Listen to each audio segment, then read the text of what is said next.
Chapter 2029. Yu Dilong stood up. Masteress, if I die, don't tell Wang Shang that I like her. Pei Nanwei smiled and asked, then if you come back alive, will you tell her? Yu Dilong quickly waved his hand. No, don't tell her. Pei Nanwei asked, anyway, if you don't tell her, why do you mention this? Yu Dilong was suddenly confused. The more he thought, the more confused he became. Pei Nanwei stood up and poked the child's head with her finger. Little bug with your paste brain, how can you be a land dragon in the future? Yu Dilong was resentful. He strode down the steps, turned his head and waved his hand. Masteress, don't send me off. Pei Nanwei said angrily. Go.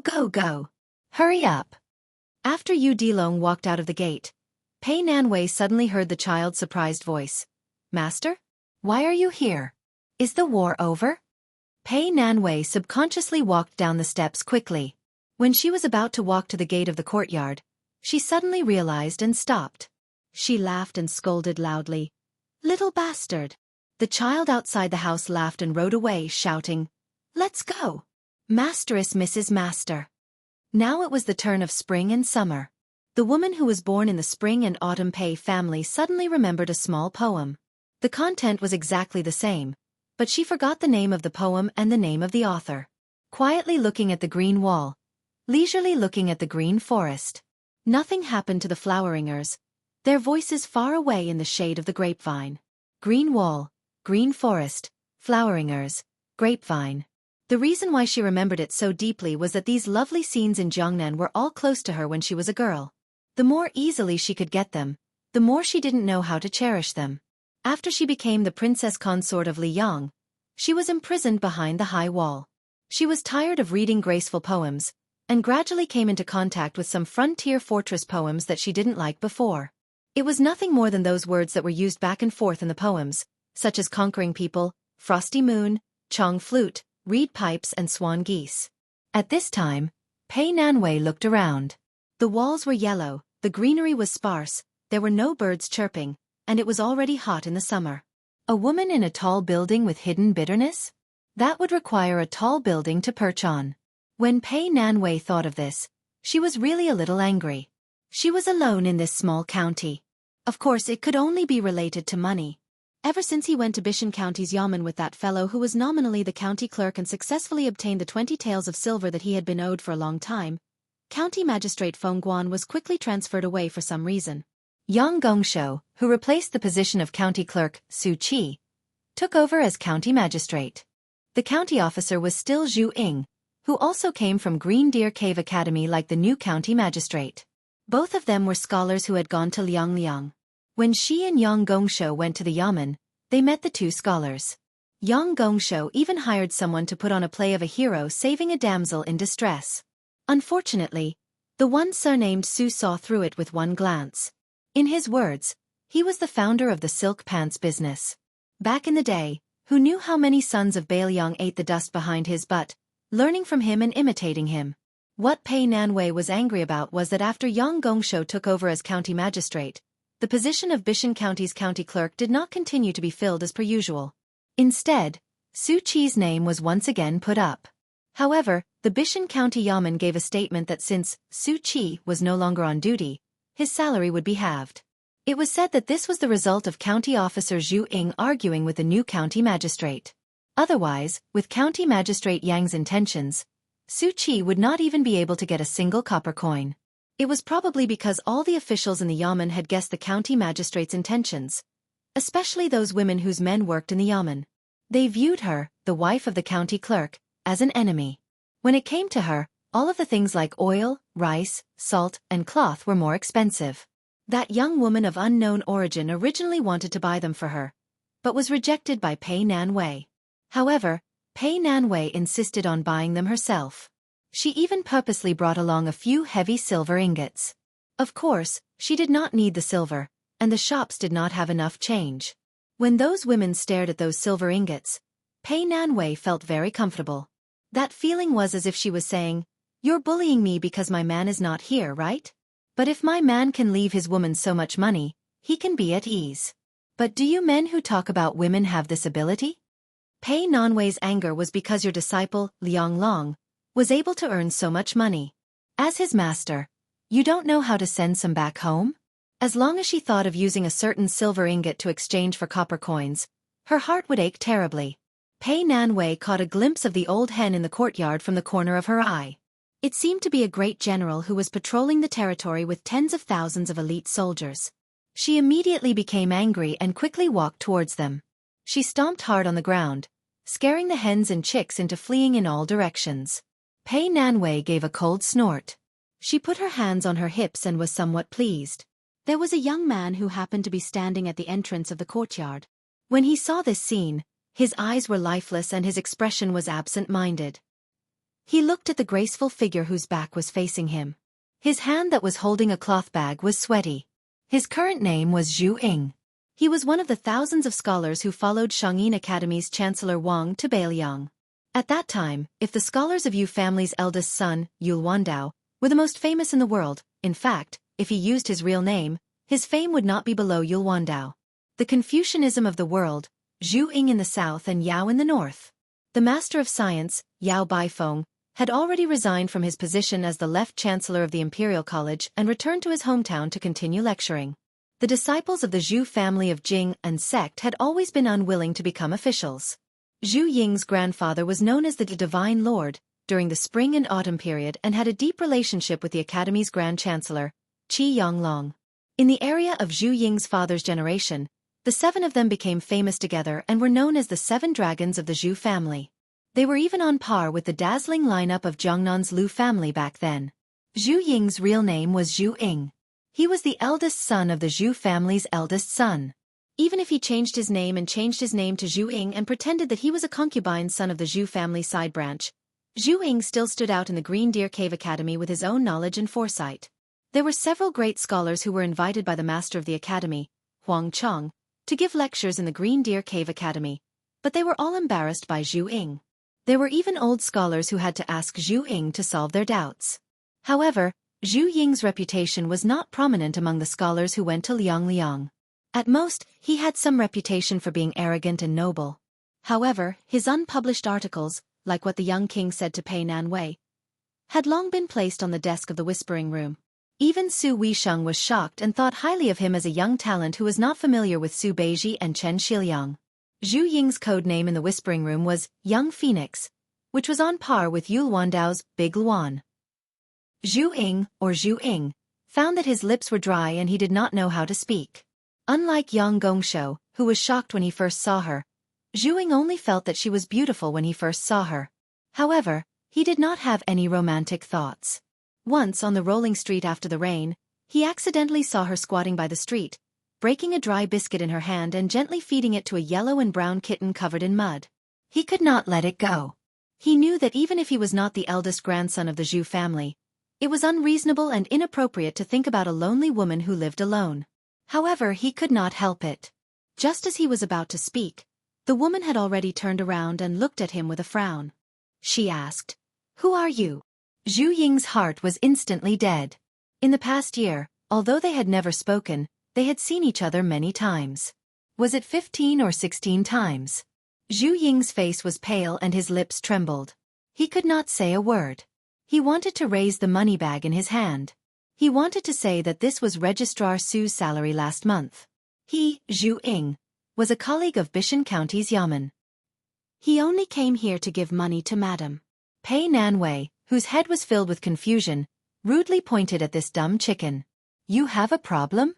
Hurry up and scram." She ran to the corner of the wall and picked up a broom. She glared at him, her aura fierce. The young scholar sadly turned around.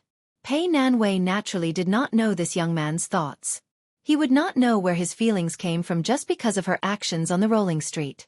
However, with Pei Nanwei's personality, even if she knew, she would not care. She would probably repeat her previous unintentional words. "You have a problem." Many years later, Zhu Ying, who had clearly risen to prominence in Beiliang's officialdom, resolutely betrayed the Liang party when it was at its peak. As the assistant minister of the Ministry of Appointments, he was known throughout the court as an iron and unyielding scholar. He suppressed the Liang party's rise in officialdom many times. No one knew why the iron assistant minister Zhu Ying did this, or why he knew that he would stop at the assistant minister position if he went against the general trend. In the end, Zhu Ying, who had quickly become an assistant minister, gave up the opportunity that his family had obtained through the cooperation of several parties. He gave up on becoming a minister in the Ministry of Rights and resigned. However, he did not return to his hometown. Instead, he went to Beiyang, which was filled with political enemies. He established a school in Yuzhou and became a Confucian scholar. His reputation did not lose out to the previous dynasty's Yao Baifeng. In Zhu Ying's life, other than his family's marriage, he only took a concubine in his later years in Yanji County in Yuzhou. That concubine was young and beautiful. Zhu Ying was already old. This action caused Zhu Ying to be criticized by the Central Plains. Someone wrote a poem, A Pear Blossom Suppressing a Begonia, to ridicule him. Zhu Ying did not care. He died in Beiyang and was posthumously given the title of Wenjin in the court. Until Zhu Ying resigned and died in Beiyang, the situation of the various parties in the court fighting against the Liang party did not change. County Magistrate Yang Gongshou, who had suppressed Master Zhu in Bishan County, used his identity as a member of the Liang party to rise up the ranks. In the end, he became the administrator of Lianhui Taoism and had a good relationship with Zhu Ying. When he rushed to Beiyang's Yuzhou to pay respects to his friend, Yang Gongshou suddenly saw a young woman in mourning clothes. She looked similar to the woman they had seen in Bishan County in their early years. The administrator, who had only revealed a little sadness in his friend's mourning hall, was suddenly overcome with sorrow and tears. Chapter 20:30. At this very moment, the woman who had chased away the unknown Lecha, with a broom sat under the eaves. That old woman quickly paid her a visit and began to ramble on and on again. However, compared to the trivial family matters from before, the old woman spoke more about the battle outside the pass that she had heard about. She said that the northern Mang barbarians were about to be unable to hold on much longer. Over at northern barbarian city in Liang province, they had fought from autumn last year to summer this year. Who knew how many barbarians had died? Once summer arrived, let alone launching a siege, just the mountains of corpses were difficult to deal with, making it even more difficult to endure. Pei Nanwei listened absent-mindedly. She was a bit sleepy and yawned. Suddenly, she saw the younger woman walk into the courtyard and sit down on the dirt steps at their feet. The old woman's eyes suddenly became sharp, and the younger woman lowered her head guiltily. Pei Nanwei had always been called an idiot by a certain someone, but as a woman from a wealthy family who could become the consort of a vassal king, she naturally wasn't stupid. It was just that there were too many things that she couldn't be bothered to care about. Probably because she was too bored, Pei Nanwei used her finger to poke the delicate woman's back and asked with a smile, "Something on your mind? Tell me about it. Maybe I can help you." The delicate woman lowered her head even more. The old woman hurriedly stopped her. "Lady Pei, how could little Yang have anything on her mind? She's just a girl from a small family." Pei Nanwei smiled and said, "All right, she's still from a small family. Her roots belong to that woman from Mount Qingliang. Maybe she's even heard of that guy's name. Otherwise, she wouldn't be sitting here with Granny. Today, let's just pretend we're ordinary neighbors. There's no Dushui House, Eagle House, or Vassal King or Mount Qingliang. How about it? We'll just talk about some women's whispers. It's not a big deal. In any case, if the three of us don't say anything, no one will know. Little Yang. I'll just take your surname as Yang for now. Say it, if you like it. Sister Pei and Granny Zhao will help you plan it." The young woman raised her head and looked at the old woman uneasily. The old woman sighed and nodded. "Only this time, there's no next time." The former timidly said, "Sister Pei, I like..." At this point, she couldn't say anything else. The old woman coldly snorted and said, "County Magistrate Yang Gongshou, he's just an embroidered pillow, yet he calls himself a poet and sword. Last year, he spent 26 taels of silver to hire someone in front of the prince and Lady Pei. You must be blind to take a fancy to this kind of aristocratic family descendant." The young woman pursed her lips, feeling a little resentful, but she didn't dare to refute. This little Yang, little Yang, little Yang, little Yang, little Yang, little Yang. Little Yang, don't be scared by Granny Zhao. Although you're both surnamed Yang, if you're outside of Beiyang, especially in places like Gangnam-do where there are many scholarly families, it would be a bit troublesome. Why is that? Because in the past, Great Qin didn't mind marriages between people with the same surname. But after the Great Qin, People with the same surname didn't marry each other. It became an unwritten rule that the imperial court didn't care about, but scholars loved to care about. However, after the 8 kingdoms and the 10 great clans were gone, they didn't care too much about this. However, that county magistrate surnamed Yang is probably from a large family in the Central Plains. Otherwise, he wouldn't have the qualifications to come to Bailiang and wouldn't have been able to become a county magistrate so quickly. So little Yang, if the elders in your family don't mind, it's best if you change your surname. She talked from surname marriages to the traditions of the large families in the Central Plains. Then she talked about the women fighting for favor in the courtyard. Finally, she talked about the fights between the houses within the high walls. She talked about the status of a mother because of her son, and those titled madams that were out of the reach of ordinary people. Pei Nanwei was, after all, a woman who had been carefully groomed by the prestigious Pei family. She explained the profound knowledge in simple terms. Not only were the young women listening attentively, but even the old woman, who had originally intended to listen for the time being, was also a little entranced. Pei Nanwei spoke in high spirits. The young woman's eyes lit up as she listened, and the old woman nodded repeatedly. In particular, Pei Nanwei taught the young woman step by step how to pretend to be a landowning woman whose family had declined. She taught her how to pay attention to the way she spoke, which books she should read, and how to hold back when talking with a man she liked. The 2 spies and men of sacrifice, who were of a great age difference, had their horizons broadened. They only felt that they were both women. That was because the woman named Pei Nanwei was a top-notch martial grandmaster.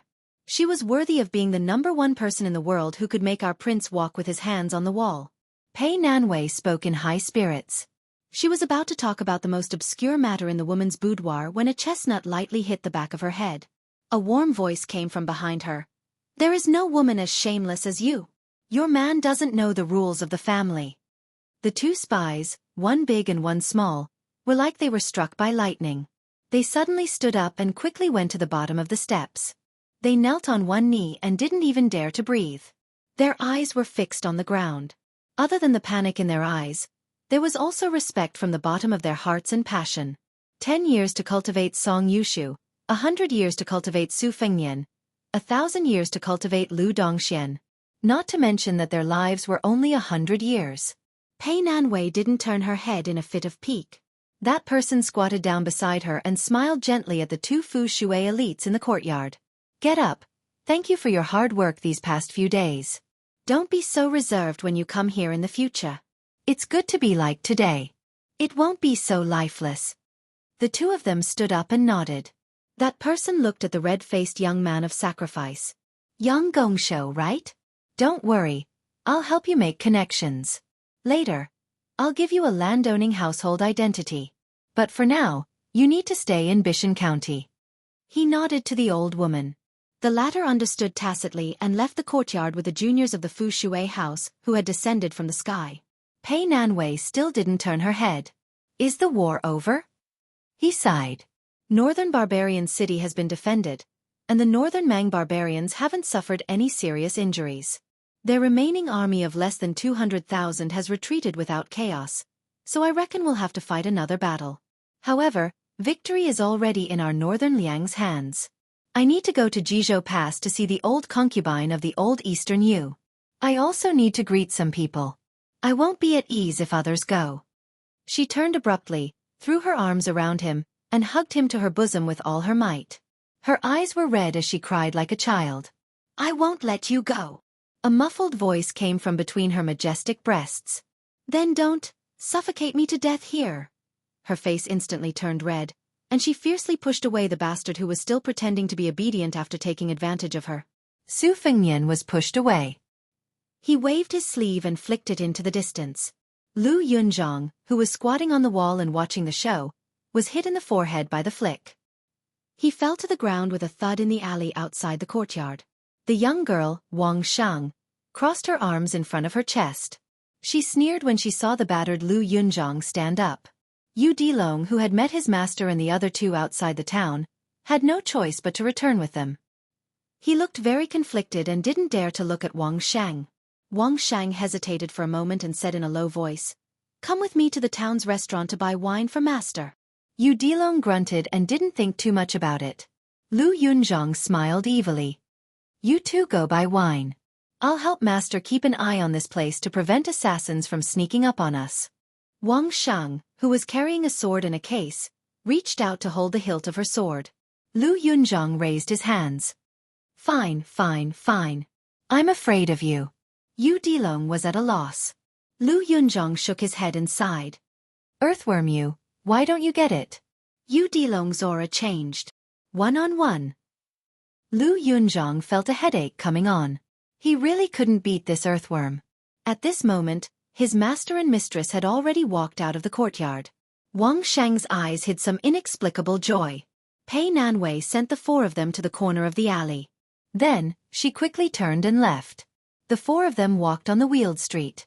Only Yu Dilong, who originally needed to rush to Yuzhou, was leading his horse.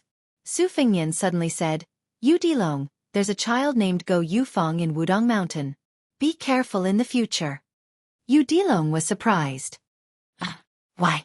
Su Fengnian said playfully, Xie Guaniying, Dong Tai, the first sage of the Zhang family, can be considered half his master. In the future, he might have to add half of Wudong's sect master, Li Yufu. Why do you think? Yu Dilong responded indifferently. Clearly, he didn't care much. Su Fengnian snorted. Lu Yunzhang, I'm reminding you not to be up to no good. Do you remember? Lu Yunzhang made a face and hugged the back of his head with both hands. I know. Su Fengnian smiled. You will have opponents too. Lu Yunzhang immediately jumped up in joy. Who is it? Su Fengnian was baffled. Someone who might become the third strongest person in the world. Furthermore, he's younger than you.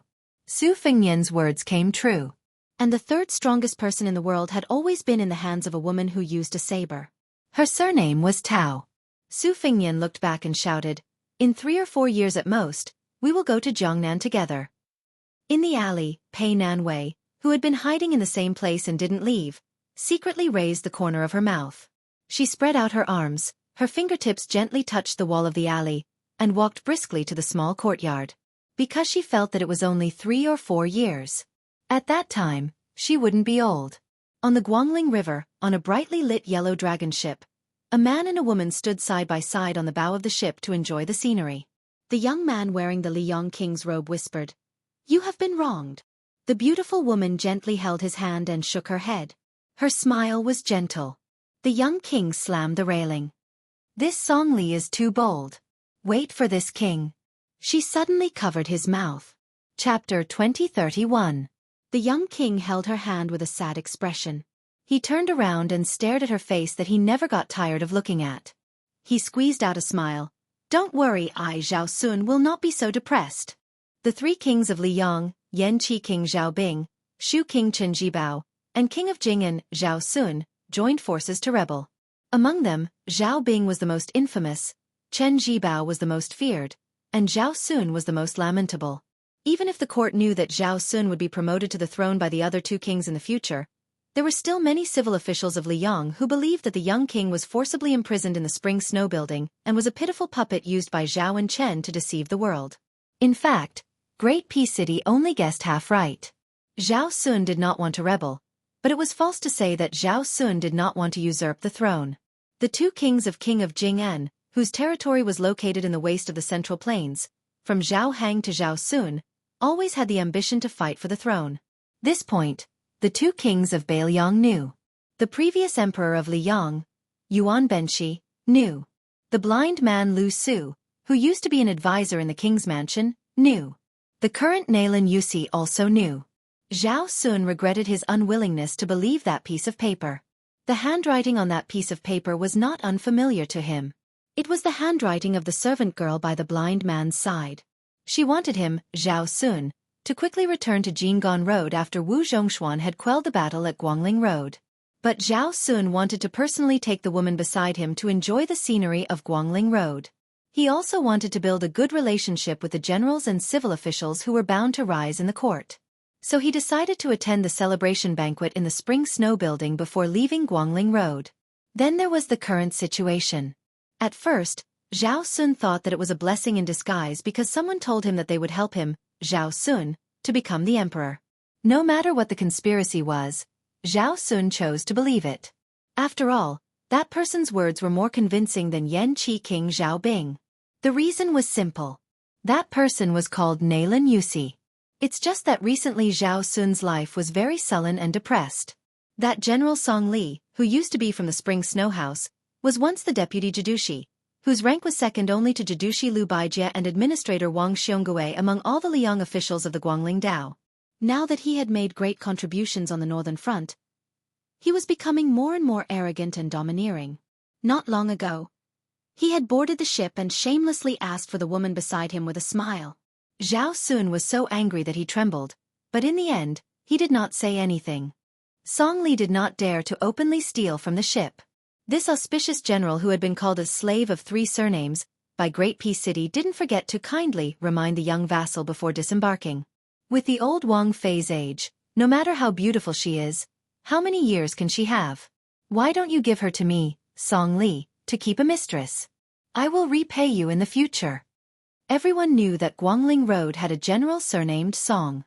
Not only was he the confidant of Guangling King Zhao Yi, but he was also called a blessing general by Zhao Yi. He liked to collect the beauties of the world. After the restoration of West Chu, the army of the Liyang imperial court finally breached West Chu's capital. Song Li naturally reaped a bountiful harvest. He sighed. Then it was Zhao Bing's army that took over this ill-fated city. Song Li, with the high position of Liang Zhennan general, decisively chose to submit to the king of Yen. How could Song Li be empty-handed? It was rumored that even the king of Yen Zhennan, Zhao Bing, had jokingly asked at a banquet, "General Song, do you need a residence to raise beauties?" Song Li, who was highly regarded, only replied with one sentence, which made all the men present gasp in admiration. "Both, the more the better." The king of Yen clapped his hands and cheered, promising on the spot, "I will not disappoint General Song in this lifetime. In the future, when the Rouge rankings of the Central Plains are released, there will be a beauty sent to the Song Fu."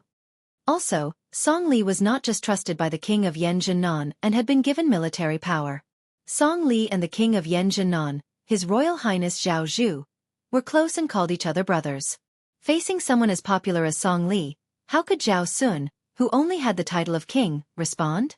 Zhao Sun frowned as he looked at the lights of the ships on the river. She reached out and smoothed his forehead. He smiled. "Let's go back to the cabin." The two returned to the luxurious residence that was shaped like a cage. There was a beautifully made carved clothes rack in the cabin. On the clothes rack, there was a magnificent yellow dragon robe.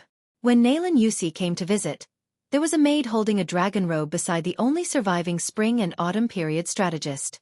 During this time, the king of Liang, Zhao Sun, stroked the dragon robe again and again. His eyes were obsessed, and he silently counted the golden dragons.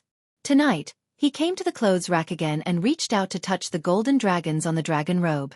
Finally, he even squatted down and touched the seawater river edge at the bottom.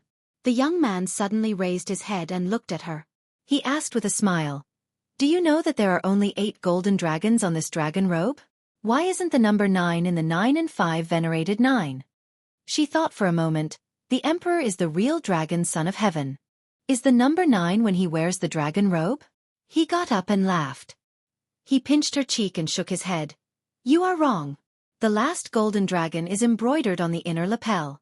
If you don't believe me, you can open the lapel and see." She hesitated for a moment.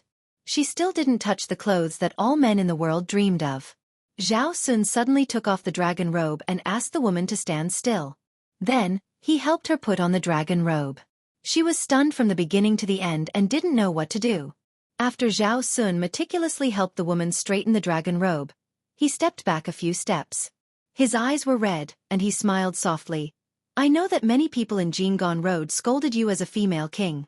They said that you are a femme fatale, but I don't care." She wanted to say something but stopped. Zhao Sun let the tears flow. "I know you are not her. You are not her. I don't care who put you around me. I cared a lot at first, but now I don't care at all. Why? I like you. I just like you. Even if you change your face now, I still like you. You." Xu Xiong bit her lips, causing strands of blood to seep out. Zhao Sun suddenly smiled. He bowed and said softly, "Your husband greets his wife." The candles in the room were bright. She was wearing a dragon robe, like a woman wearing a wedding dress. She slowly curtsied and said in a graceful voice, "Your Majesty." It was on the Guangling River and in the Yellow Dragon Fortress ship. Zhao Bing, the Prince of Yanqi, was sitting on an embroidered stool and drinking. Although the old man did not wear a king's robe or iron armor, he had accumulated great power. In fact, among the many princes of Liang who participated in the fight for the throne, Zhao Bing's military achievements were the most prominent. He deserved to be the first person of the Zhao family. It was said that Zhao Bing was on his way to the king's residence. When he crossed the Guangling River south, he looked north and asked the counselor beside him with a smile, "Zhao Yi, king of Guangling, Zhao Hang, king of Jing'an, Zhao Ying, king of Huainan, and Zhao Sui, king of Jiaodong. Do these guys have half of my military function?" A handsome middle-aged man leaned against the window and looked sideways at the surging river.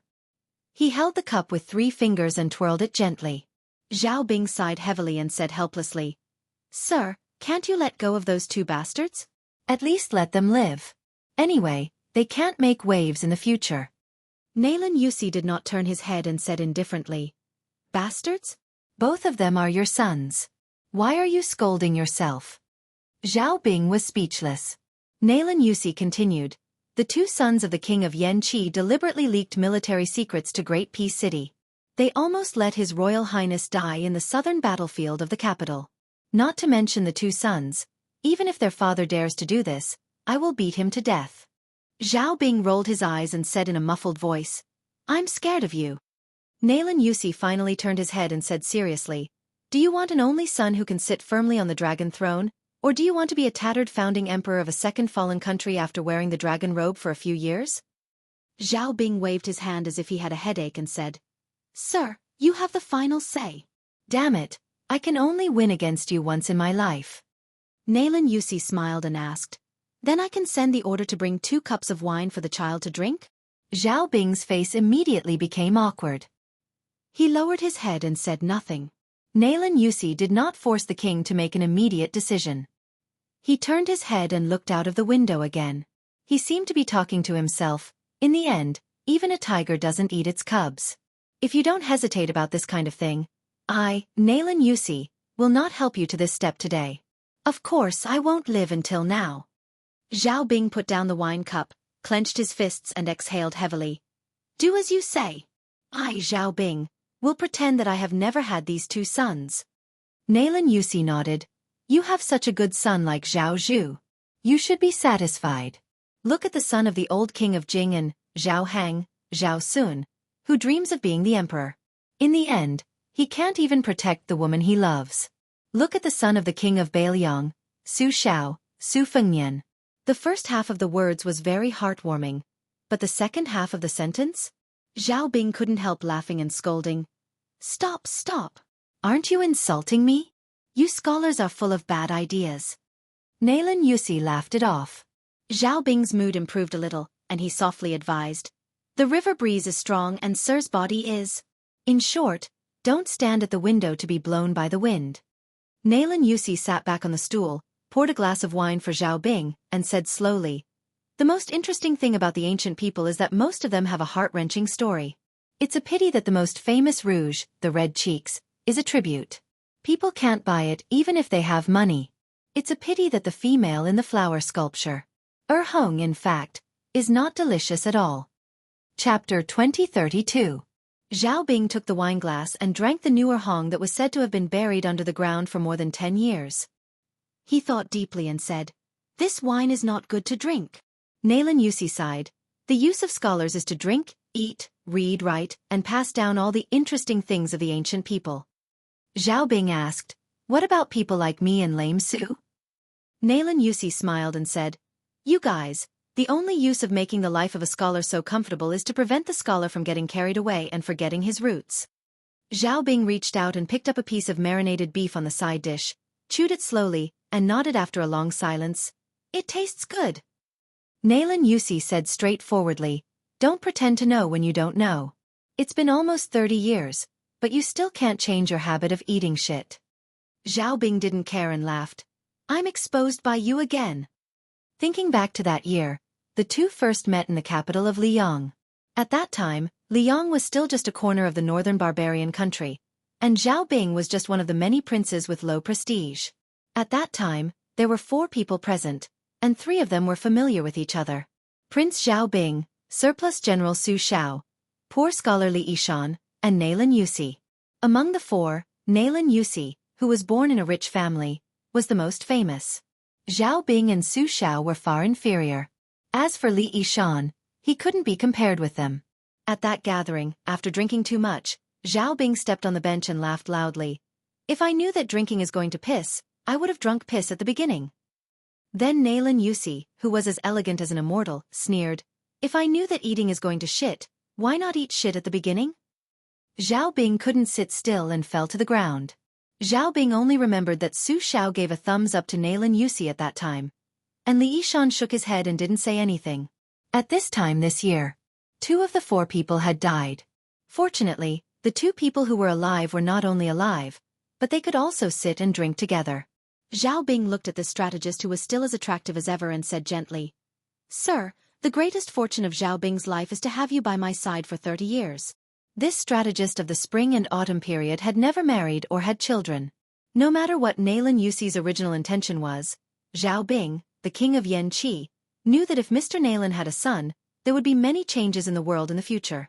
Just like when Su Xiao had the eldest son, there was immediately the white clothes case in the capital. Zhao Bing might not be as ruthless as the old emperor, but he would definitely feel as if there was a fishbone stuck in his throat. Zhao Bing also poured a cup of wine for Nailan Yusi. Lu Xianxia has a young military general called Guo Dongfeng under his command. He is quite troublesome. Even Zhang Dingyuan and Gu Ying suffered losses. Nailan Yusi smiled and said, Only you, Zhao Bing, can have a great general, but Li Yang can't have a good general?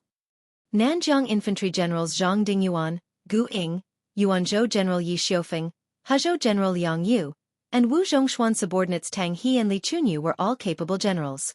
Adding on Song Li, Yuan Tingshan, Qi Shens, and a large group of surrendered generals of the imperial court, as well as Dian Xiongnan, Wei Fuqing, and the others under the white-clothed soldier saint, it was definitely enough to take down that great city of Liang. On the other hand, the young child Zhao Zhuan only had Lu Shangxiang, Tang Taizuang, Su Gong, Yang Huchen, and the others under his command. Of course, there were other people in Graydon City who knew how to manage and use troops, and there were definitely many of them. However, they might not have the chance to lead troops. For example, Chongshan Commandery Prince Zhao Yang, Duke Yen Gao Shizhi, and Marquis Huayang Song Downing. Pursuing the world, the general situation was the most important. Crossing the Guangling River in one go was the general situation. Roping in the king of Jing and Zhao Sun was the general situation. Successfully instigating Wu Zhongshuan was the general situation. In reality, in this process, the king of Yanqi, Zhao Bing, had not used up many soldiers. However, anyone with eyes would know that the general situation of the world was leaning towards him. Of course, the true great battles and bitter battles still had to be fought. If one wanted to take over the world in the end, especially when it came to rebellion, there was no such thing as a one-time and permanent deal. Even after sitting on the dragon throne, it could be repeated for a dozen years. However, Nailan Yusi had already given a plan to deal with all of this. He might not have been able to take care of everything, but Zhao Bing was not as the outside world said. He was just a mediocre vassal king who was like a marionette. His title of vassal king was only less valuable than Su Zhao's title. To put it bluntly, if Zhao Bing could still lose after Mr. Nailan had created this great situation, he might as well eat shit. Zhao Bing suddenly lowered his voice and asked, Are we really going to let Chen Jibao lead an army of 80,000 to attack Jizhou? After Chen Jibao rushed to the Central Plains, he had a total of 60,000 Western Shu soldiers. This time, Zhao Bing gave the white-clothed war saint 20,000 elite cavalry, and it was a well-deserved 20,000 elite cavalry. Nailan Yusi said calmly, In this world, there is no place for him. There is not even a place for him to stand. Zhao Bing frowned and said, May I ask, sir, why do you think so? Nailan Yusi did not answer the question. What was the scene in the temple of Liang before Zhang Julu died? Zhao Bing drank slowly and pondered carefully. Finally, he raised his head and laughed at himself. I don't quite understand, but since you said so, I think so. Nailan Yusi sighed and said with a complicated expression, Zhao Bing, there are so many heroes in the world, but why did you get the world in the end? There is a reason. Zhao Bing grinned and asked, "Sir, are you praising me?" Nalan Yusi said angrily, "There is no wine." Zhao Bing stood up and said softly, "Rest early, the situation is settled, sir, don't worry too much. This king will return to Great Peace City with you." Nalan Yusi nodded his head. After the king of Yen walked out of the cabin, he said to the 5 beautiful maids outside the room, "Take good care of Sir Dongyue, Western Shu, Feng Du, 3 corpses, Cheng Lu." The 5 maids accepted the order softly. After Zhao Bing walked out a few steps, he turned his head and reminded a woman, "Cheng Lu, quickly go in and add a fur coat for Sir." The maid smiled sweetly and quickly left to get the precious marten fur coat that the vassal king ordered someone to send over not long ago. When Nalan Yusi walked out of the room with a pot of wine, the maid Cheng Lu brought the marten fur coat. After putting it on, he walked to the deck of the ship with the 5 maids and walked to the railing at the bow of the ship. Nalan Yusi held the pot in front of him with one hand and one hand behind his back. He narrowed his eyes and muttered, "A Zhang Julu, seeking his own death. Half a Gu Jiantang, desperate. Next is Chen Jibao, and finally you, Su Fengnian." The maid who had been to Bailiang's north rejecting city asked softly, "Sir, do you want to go to the northwest and see?" Nalan Yusi shook his head and said, "No need." After a long silence, there was only the sound of the river. He suddenly threw the wine pot in his hand into the Guangling River and then said, "Call Lin Hongyuan over from the Spring Snow Building." About 3 hours later, Lin Hongyuan of the Southern Border Dragon Palace came to the ship. Nalan Yusi had already returned to the cabin. After Lin Hongyuan closed the door, he gestured for the woman to sit opposite him. Lin Hongyuan sat upright. Nalan Yusi smiled. "Are you full of guilt for deceiving the person you love?" Lin Hongyuan suddenly blushed and defended, "Sir, I don't like." Nalan Yusi said softly, "Whether you like or not, you will know soon, but the feelings above like may not be known immediately. You are still young, and it may take many years to know. If you like someone else during this period, it's another story." Lin Hongyuan was at a loss of what to do, and his heart trembled with fear. At the foot of Wudong Mountain, in the restaurant, the conspiracy that dragged many people into the water, the interlocking encounter and assassination, was from the layout of the palace master of the Dragon Palace.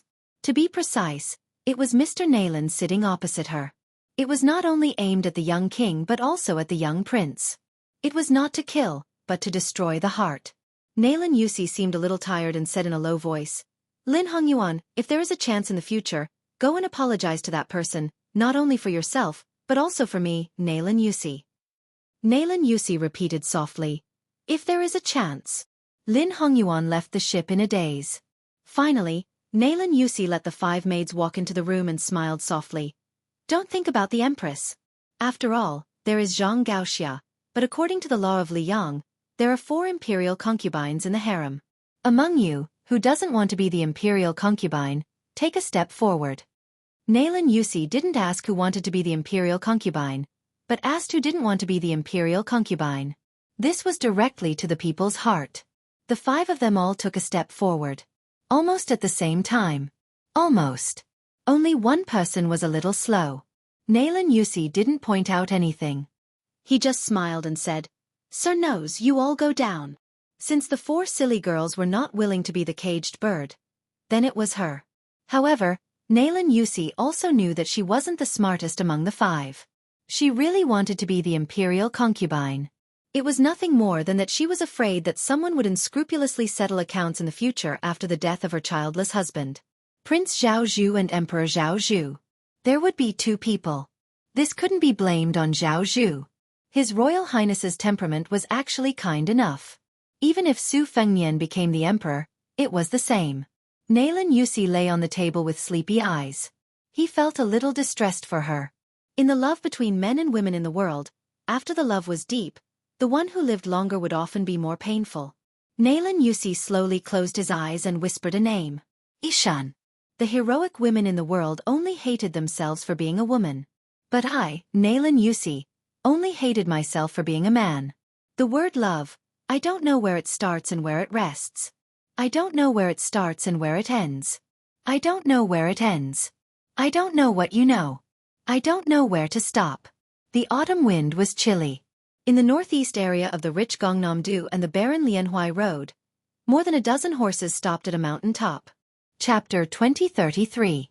Dian Xiongzong and Wei Fuqing, one of the four fangs of Bailiang in the past, were among them. The rider between the two was a young general who had followed them to Shu. A white-clothed man was holding a famous spear, plum wine. The rider beside the white-clothed war saint was His Royal Highness, Zhao Zhu. He cupped his fists and said loudly, "Your Highness, I won't send you off." Chen Zhibao only nodded. He squeezed the horse's belly and rode ahead, following the mountain ridge to the north. Dian Xiongzong and Wei Fuqing followed closely behind. The two smiled and patted the young man's shoulder. The young general's face was full of tears, but he did not speak from beginning to end. Zhao Zhu sighed and winked at the young cavalry general. "Che Yi, why do I feel like I'm a hedonistic son who forcefully snatches a woman? It feels very sinful." The young man named Che Yi snorted coldly. Very quickly, he regained his rigid and stiff face. He was indeed worthy of being called the Little King of Shu, in the Western Shu sect. He had learned all of Chen Zhibao's teachings. Zhao Zhu was quite fond of this fellow. He could not help it. Not only was he handsome, but he was also fierce in leading troops into battle. Even his trusted generals, Zhang Dingyuan, Gu Ying, and the others were convinced by him. How could Zhao Zhu not be moved by such a talent? Thus, when Chen Zhibao decided to leave him with Che Yi. After Che Yi left him, Zhao Zhu almost wanted to set off a few firecrackers to celebrate. Regardless of whether it was at Laziku on the border between western Shu Dao's Wushou and northern Liang's Lingzhou, or following Chen Zhibao in charging and breaking through enemy lines in Guangling Dao, or attacking Lu Shengxiang's army earlier, Che Yi had displayed astonishing talent in troop movement. He was ruthless and accurate. He had a talent that could only be explained by intuition. Thus, Zhao Zhu often joked, "Che Yi, if you are willing to betray the Prince of Shu, I will let you be the #1 general under my command for 100 years. Che Yi stayed behind. Following His Royal Highness, Crane Province's General Yang Yu and Yuanzhou's General Yi Xiufeng, both of whom felt very gratified. Zhao Zhu turned his head to look at the tall and handsome young woman. He chuckled and said, "Gao Xia, I told you, I will definitely take you into Great Peace City. When the time comes, don't forget that vow." Zhang Gaoxia, whose ears were red, said expressionlessly, "Wait until you enter Great Peace City." Zhang Gaoxia was the daughter of Grand Secretary Zhang Julu, who had fled after his death. The two Martial Dao grandmasters who had stayed by Zhao Zhu's side after leaving Martial Emperor City, Gong Bonk and the female fist grandmaster Linya, smiled at each other. After interacting for a long time, the two of them were very satisfied with this king of Yanqi, His Royal Highness. He was both a hero and an ambitious person. To put it simply, he was a wise ruler. If a scholar does not tire of learning, he can become a saint. If a wise ruler does not tire of people, he can become powerful. Zhao Zhu glanced at the silent rider out of the corner of his eye. Compared to Liang Yu, Linya and the others who were approaching in 2s and 3s, this person seemed very out of place. His surname was Jiang. However, Mr. Nalin's words revealed the truth. This person of the Jianghu called Jiang Fuding was actually the illegitimate son of Liang Di Shi Yuan Benshi. Zhao Zhu only knew that the fist grandmaster Lin Ya and he were old acquaintances. Even a blind person could see that the proud female grandmaster had a strange feeling when compared to Jiang Fuding, who was 10 years younger than her. However, for some reason, the two of them were clearly in love with each other but were not willing to break through that layer of paper. Even Zhao Zhu felt anxious for them. Several times, he spoke up for them but did not have a good ending. Once, he was gently punched in the face by Linya, who flew into a rage out of humiliation. Then, his face was bruised and swollen for half a year. At that time, as long as he, Zhao Zhu, appeared in the military, there would be a military general who knew him well. Who would have thought that the situation would be so tragic? His Royal Highness is fighting so hard on the front lines. I only hate that I can't share His Royal Highness burdens. I can't make a name for myself on the battlefield. I can't escape the death penalty. Every time he was teased by those boorish men, the young His Royal Highness would laugh and pull him along. Among them, the handsome general, Gu Ying, only had a young son and no daughter. Logically speaking, he should be able to escape this calamity. Unexpectedly, His Highness the Crown Prince earnestly said, "With father-in-law Gu's appearance and bearing, I, Zhao Zhu, will bear with it for a while." Wait for a while. It's not impossible for that child to be 4 or 5 years old. His Royal Highness, whose bruises were almost healed, was punched again. Gu Ying, Zhang Dingyuan, and Liang Yu Yi Xiufeng, who followed Zhao Zhu here, and even Tang He Li Chunyu, who used to be Wu Zhongshuan's subordinates, as long as they were generals of Nanjiang, they all admired His Royal Highness Zhao Zhu very much. Naylan Yusi once had a conclusion about this young man. The winter is warm but not scorching. Who wouldn't like it? Therefore, although Zhao Zhu was the legitimate son of King Yan Qi, Zhao Bing, he was not the eldest son. However, when Nanjiang was conferred the title of Crown Prince, Zhao Bing did not choose his elder brother. Nor was he the youngest son who was most doted on by the princess. Zhao Zhu sighed softly in his heart. He actually had a grudge against Jiang Fuding. Because no matter if it was in the Jianghu or the court, this person had a deep grudge against that person. But after Jiang Fuding had arrived, Mr. Naylan had jokingly said to Zhao Zhu in private, how high His Royal Highness' position can be in the future, and how high Jiang Fuding's position is under your command can be determined by a single leaf. Why don't you consider it yourself? In the end, Naylan Yusi asked straightforwardly, in the future if you face the south in Great Peace City, can you tolerate Yuan Tingshan, Jean Lanting, and the like to rise under your eyes? At the time, Zhao Zhu did not give an answer. It was unknown whether he was unwilling or unable. Maybe he was afraid he would disappoint Mr. Naylan. But maybe he was more afraid he would disappoint himself. Zhao Zhu sat silently on the back of the horse and looked towards the northwest. It was not just because the three grandmasters of Nanjiang, Cheng Baishuang, Mao Shulang, and Ji Luan, had all stood in the same place that year. There had once been a person of the same age who would call him a little beggar. On the top of the mountain, Lin Ya and Gong Bonk also looked into the distance. Their sect brothers, Yu Groom and Lu Huang, were there. While eldest Xixiang Groom was still alive, Lu Huang had died in the great battle at North Jebei City. Jiang Fuding was the same. His best friend, the late Emperor Zhao Dun's illegitimate son, Zhao Kai, had died at the hands of that young vassal king. His father, on the other hand, had spent most of his life opposing that vassal king's father. The grudges between the two generations had yet to be resolved cleanly. Che Yi was not an exception. He was born in Beimang, but he had once fought alongside that white-clothed war saint as one of the 300,000 Bailiang cavalry outside the pass. Liang Yu and Yi Xiufeng also looked in that direction. As generals, how could they not yearn for that kind of soul-stirring battlefield? For thousands of years, the cavalry battle outside the Northwest Pass was unique. Zhao Zhu slowly retracted his gaze and turned to ask in a loud voice, Mr. Jiang, the letter from Gumu Su Shi has almost reached Su Gong's hands, right? Jiang Fuding nodded. Zhao Zhu suddenly flipped off his horse.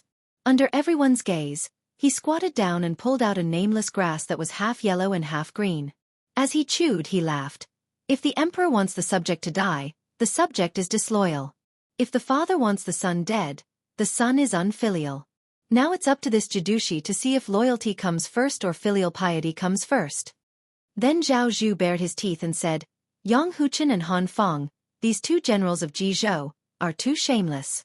They directly put Ma Zhongxian and Wen Taiyi, who treated them with respect, under house arrest. They seized the military power of Jing'an Road and occupied the Central Plains in one go. This is a bit of a headache. If there's a chance, I must find them for a drink. Am, Yan Huan. Zhao Zhu liked to make friends with people he was familiar with. Those he was more familiar with, he would even put his arm around their shoulders. He never cared about their status. Zhao Zhu raised his head and smiled at everyone. Wait for me at the foot of the mountain. It'll take at most an hour. In the end, only Zhang Gaoxia stayed. The others rode down the mountain. Zhang Gaoxia stood beside the squatting young crown prince and said gently, Are you afraid that you'll fall out with his brother in the future? Zhao Zhu curled his lips. That guy is such a magnanimous person. He won't haggle over every little thing with me, right? Perhaps he was asking himself, or perhaps he was asking Zhang Gaoxia, whom he had a crush on, or perhaps he was asking that person across thousands of mountains and rivers. Zhao Zhu simply sat cross-legged and raised his head. He said softly, If you're really angry, just hit me twice. I promise I won't fight back. Haha, but I'm a little beggar. When the time comes, I'll be an emperor. Us brothers can just fight in private. Zhang Gaoxia lowered her head and looked. It was hard to imagine that such a tenacious young man would reveal such a weak attitude. At this moment, She seemed to truly understand this man called Zhao Zhu. She squatted down and gently wiped away his tears. She had never known how to comfort others, so she could only say, "I'll always be by your side in the future." The young man grunted in agreement. The world was not peaceful. Chapter 2034. Fortunately, Huxang City was an important town in the northern part of the state of Aquarius. Since it had not been affected by the raging war and the influx of nobles from the south to the north, Huxang City showed a morbidly prosperous scene. The collapse of the southern dynasty was imminent. Most of the people in Norland were nomads from the grasslands. Beimang dynasty's household registration system had also collapsed by more than half. It did not matter whether one had a travel permit or not. In troubled times, having real money was more useful than anything else. If one wanted to enter a city to seek protection, regardless of one's identity, one had to pay a huge toll. The toll was often directly related to the height of the city walls. At this time, a man who looked like a scholar from the southern dynasty was walking slowly in the crowd. He did not have any servants to escort him. His ivory-white satin robe had long been covered in dust. The passers-by on the street were not surprised. Countless descendants of noble families in the southern dynasty looked like a phoenix that had lost its feathers. On the way to escape, many beautiful concubines and maids had been personally handed over to the powerful nobles in Norland with both hands. This unkempt man had neither a sword nor a saber. However, if one had the leisure to look at him carefully, a woman of a certain age who was more familiar with the affairs of men and women might be able to see that this man had shaved off his beard and had an extremely handsome face that had experienced the vicissitudes of life. Today, Beimang was full of a culture of taking pleasure in the face of disaster. Taking advantage of the fall of the noble families in the southern dynasty, many rich women in Norland who liked to keep male companions had reaped a lot of benefits. No one knew how many young men in the southern dynasty had become their playthings. For example, at this time, a carriage pulled by two majestic horses opened the curtain, revealing the face of a woman who was not even a middle-aged woman. Her eyes wandered around like an eagle hunting its prey. After a round, she chose two weak scholars who were walking together. As she pointed at them, the burly maid in the carriage quickly went to solve the problem for her master. She called the leader of the 8 squires and whispered a few words in a low voice. The knight nodded and galloped wildly. He broke through the crowd without any scruples and arrived in front of the two panicking young men. The burly knight sat high on the horse and gently twirled his saber. The two men were so scared that their faces turned white. When the knight bluntly stated the identity and intentions of his master, he pointed the tip of his saber at the carriage. The two young men hesitated for a moment. The knight sneered and pulled out his saber, rubbing the tip of his saber with 2 fingers. The two men quickly accepted their fate and followed the knight from the general's residence to the carriage. After sitting in the carriage, they were embarrassed because they had humiliated their family, but also relieved because they had sold their bodies for safety. The woman who was still holding the curtain glanced at them and the corners of her mouth curled up. Thin arms and thin legs. Although their arms were not necessarily as thick as hers, this was the taste of a scholar after all. She withdrew her gaze and looked at the slender figure that she could not let go of after catching a glimpse of him. She hesitated whether she should take in another male pet. However, the slightly crowded carriage made her dispel the idea. When the carriage passed by the man again, she thought for a moment. Since she did not have such thoughts for the time being, she felt that she should not let the jealous women in the city take advantage of her. What if this man accidentally became a guest in their house? How awkward would that be? No one could get what she did not want. Therefore, she asked the burly maid to pass a message to the squires to kill the man who looked quite comfortable a moment ago. In troubled times, human lives were not as cheap as dogs in peaceful times. Life and death were only between some people's thoughts.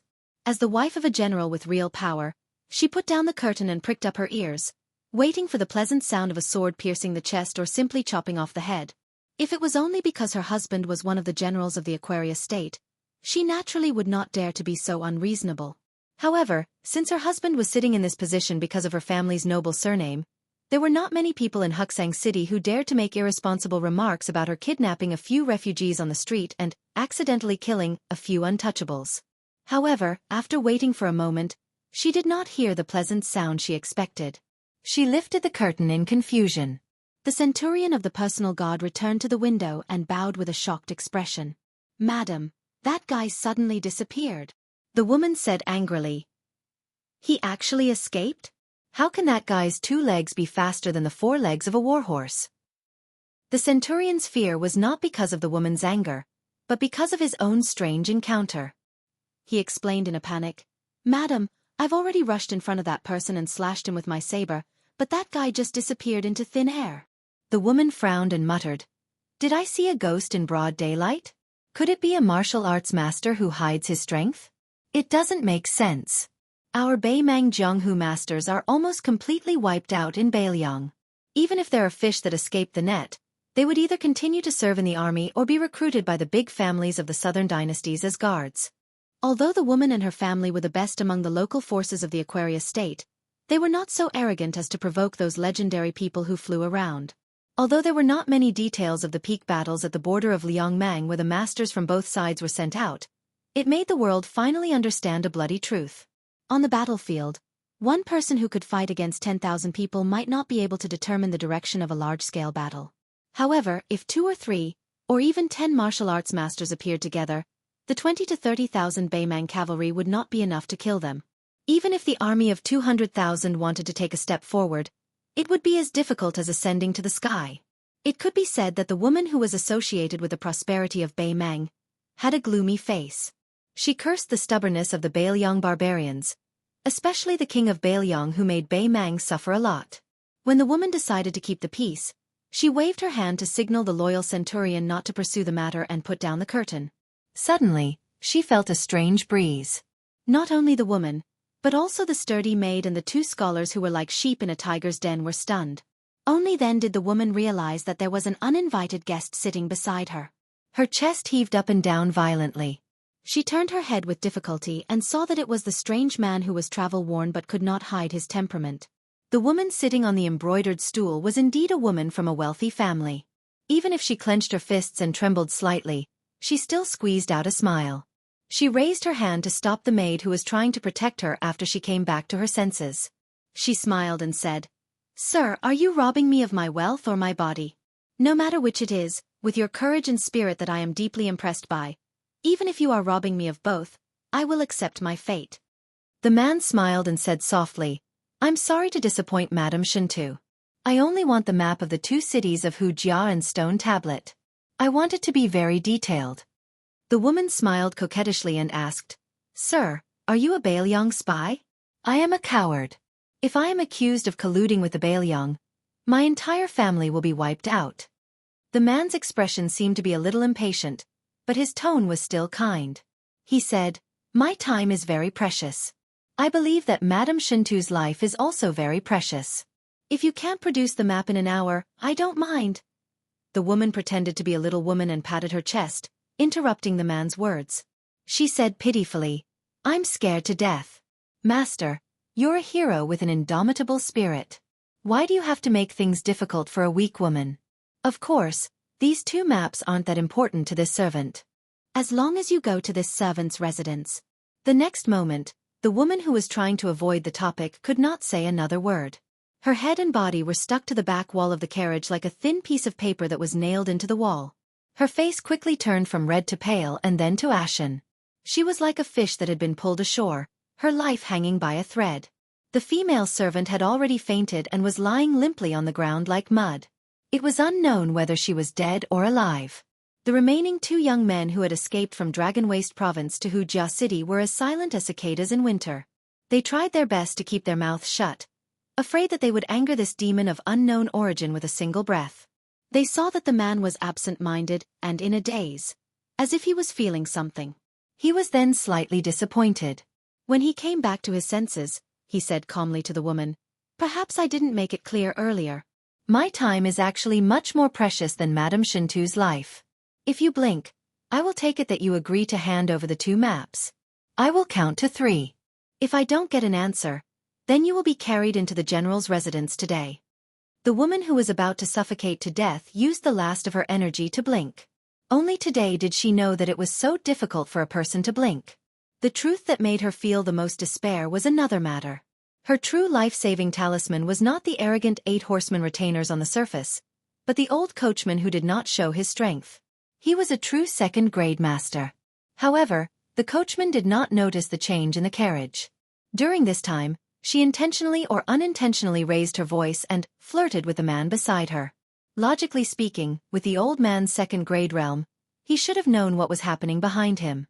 However, the carriage was still moving forward steadily.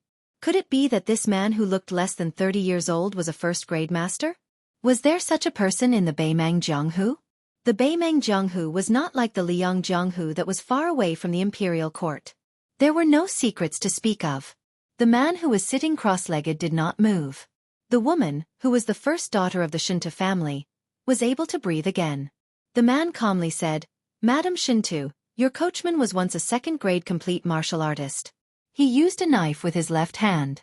Unfortunately, his organs were severely injured when he was about 40 years old. All these years, he had been nourished with the Dao de Sec's precious medicine to maintain his second-grade realm. Am I wrong?" Chapter 2035.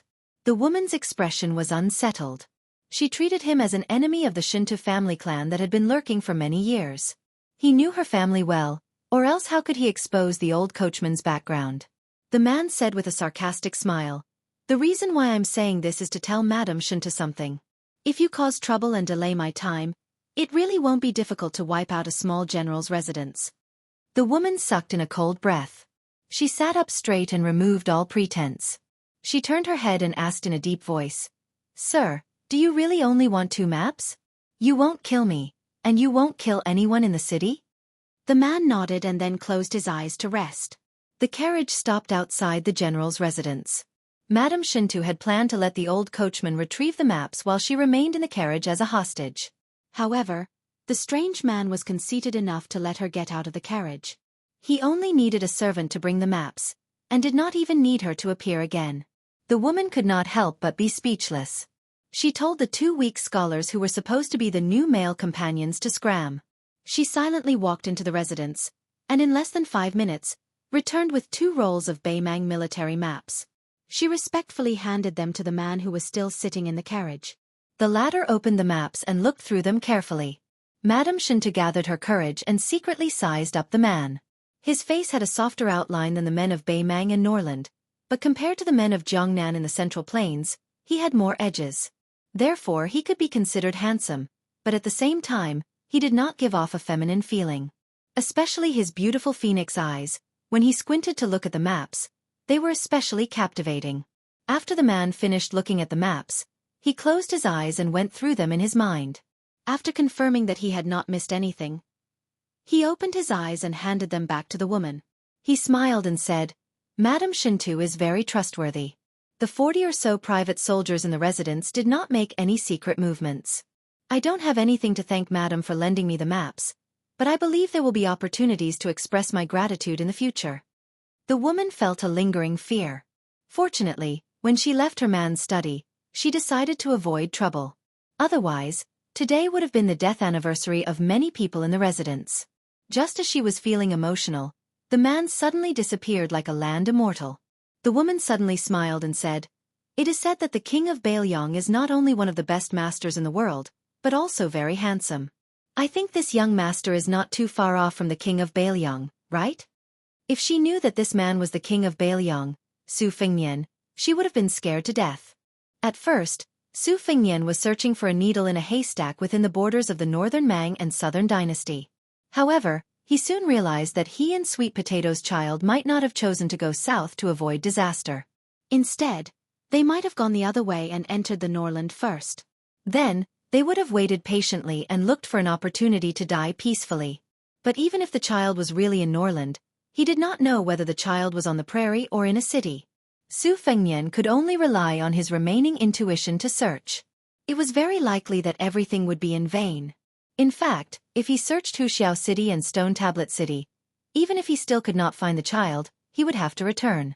Perhaps the child was no longer alive. But this was actually the most likely maybe. Su Fengnian did not dare to think about it. He did not dare to think about it. Su Fengnian strolled around Wuxia City, stopping every now and then. One moment, he could be standing under the eaves of a secluded restaurant, looking at the people on the street. The next moment, he could be in an alley where children's laughter could be heard. Then, he could be standing on the roof of an inconspicuous building.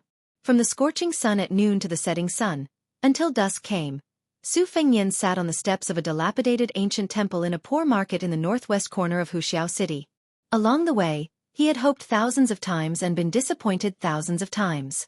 Even so, he had not given up hope. Su Fengnian told himself that his child must be waiting for him somewhere. Waiting for him, the father who had wronged them so much. The ancient temple behind him had been abandoned for many years. It did not exude any Buddhist aura. All that was left was a gloomy light. There was a large open space in front of the temple. Su Fengnian was about to stand up when he saw a group of children running towards him.